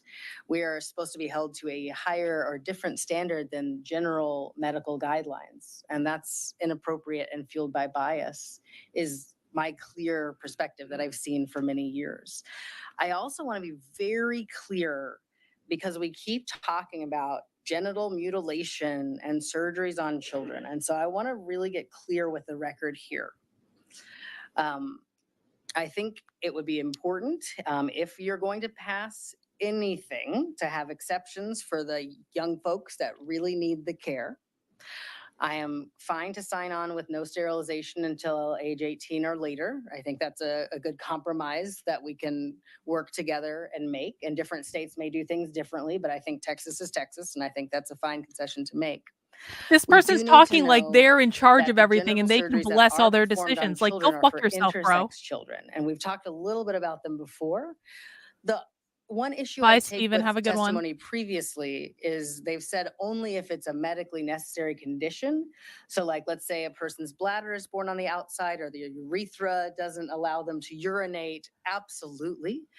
However, there are cases of genitalia that doesn't look exactly like a penis and scrotum or a vulva. I'm willing to sign where off there's actually on nothing your anatomically wrong with decisions the as though he child, has that genital authority. surgeries are actually being performed without the consent of this person. That does occur.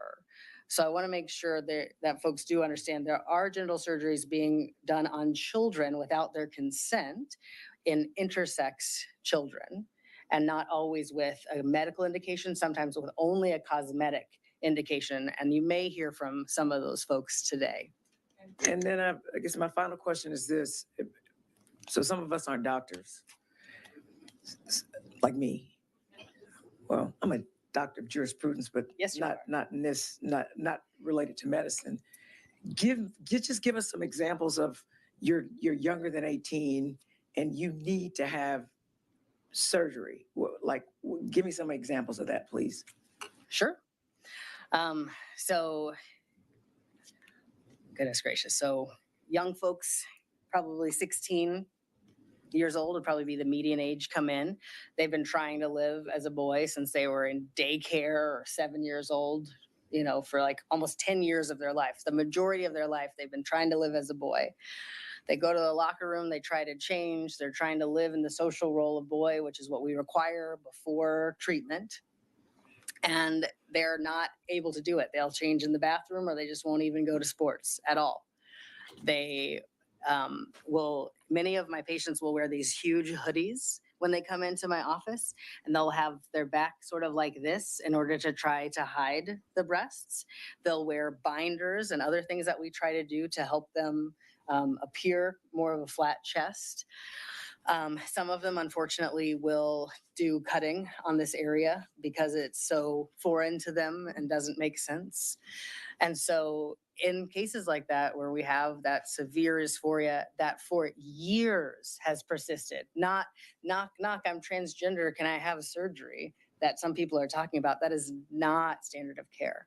We've been working with these families, we've been following them, and the person has been very clear. Most cases won't have surgery before 18 because most parents will not get on board. And that's okay, because parents have the right to decide about their health care for their child. But those that do, and it is medically indicated, do really well. We do have a study, actually, I didn't bring that one because we weren't talking as much about surgery, but mastectomies. Johanna Olson Kennedy did show the positive mental health effects of mastectomy in transgender boys. So that has been shown. We do have research on that. And the last thing, you gave Dr. Oliverson a bunch of, I guess, treatises or empirical, peer-reviewed. Yeah, so I'd like that. I mean, you don't have to give it to me now, but can you get it to my office, please? I'll give it to you right now. I brought this for you. Is there only one copy though? Yes, but I can email everybody. Okay, so why don't you do that? I want him to have it because he asked for it first. Okay, we will Right, so email just, all the committee members, all yes, the research well- studies, including the one on mastectomy that we just discussed. Okay, thank you. Yes, ma'am. Other Representative Jones. Okay, guys. Sadly, at 4 hours and 19 minutes, I need to wrap up the stream for today because I have a class that I'm teaching in 12 minutes about leadership. So I do apologize. I thought we were going to get through this whole I thought we were going to get through this person's whole testimony today. I really did. But don't worry, I'm taking a screenshot. We are at 4 hours and 19 minutes, and we will continue watching this until we get through it all because this is really good information. And I'm actually really glad that we went back and we watched this person's testimony again because I feel like it needed to be viewed, especially for people who are new to the channel. And again, welcome if you're new here. It needed to be viewed in its full breadth so you can kind of see the slow progression of like the person being very calm when they were in their comfort zone and then getting more and more agitated and then arguing with the politicians and then being coddled by the lesbians. Like you needed to I feel like this is a very important case study for us to understand how to deal with leftist true believers. So we are 4 hours and 19 minutes. We will continue this. Probably we'll watch a little bit more next week. Maybe I'll even do something this weekend. I don't know yet. Maybe I want to have a life this weekend for once in my life. I can't spend all my time with you guys, but I do appreciate you guys hanging out for the stream today. Now, as a reminder, tomorrow is happy hour. If you have never been to a happy hour on my channel, it is when we watch a woke training from start to finish and we drink beer, or maybe I just drink beer, but I will have some beer that I will be partaking of, and you get to vote on which beer I drank. And you can bring alcohol too. It doesn't just have to be me getting drunk, but we are going to watch an anti-abortion history as taught by a pro-abortion socialist named Amy Littlefield. Amy was indeed at the Reproductive Justice Socialist Conference that I was at over the weekend, and she did this webinar in conjunction with the Institute for Research into Male Supremacy. So I think we can say that this is going to be uber woke. We're doing that tomorrow at 5 p.m. This is our regular Friday happy hour. I firmly believe that people who attend happy hour know more about what is going on the woke left than like any other people on the internet, to include all the commentators, the journalists, the YouTubers, the pundits, all of that. No, we are the ones that really know what's going on because we are the only people on the internet who actually listen. And then remember, on Saturday, we're doing our next episode of Socialism Saturday, in which we watch the furthest of the far left. And just as a special treat for all the newcomers on my channel, I did decide to do a good old abolish the biological family Socialism Saturday. You're going to get to know our dear friend, Sophie Lewis. Sophie Lewis has written 2 books about abolishing the family and full surrogacy now. And we're going to hear her talk about her ideas about why we need to abolish the biological family. And it's going to be great. And Socialism Saturday, we get started 1 hour later. So it's on Saturday at 6 p.m. because my weekend too, and I have other stuff I need to do. But mark your calendars. If you're new to the channel, these are 2 streams you don't want to miss. And with that, I'm going to go grab a snack, and I got to teach a leadership class in 9 minutes. So guys, please mount that like button on your way out the door. Please subscribe to the channel if you have not already. And I will see you tomorrow at 5 p.m. for happy hour. And yes, I will inform Victor that he's going to help me figure out where to tape the balls. And we're going to work on that tucking brochure together. And I'm sure he's going to be thrilled. All right, guys, that's all I've got. Take care. We'll see you tomorrow, 5 p.m. Bye.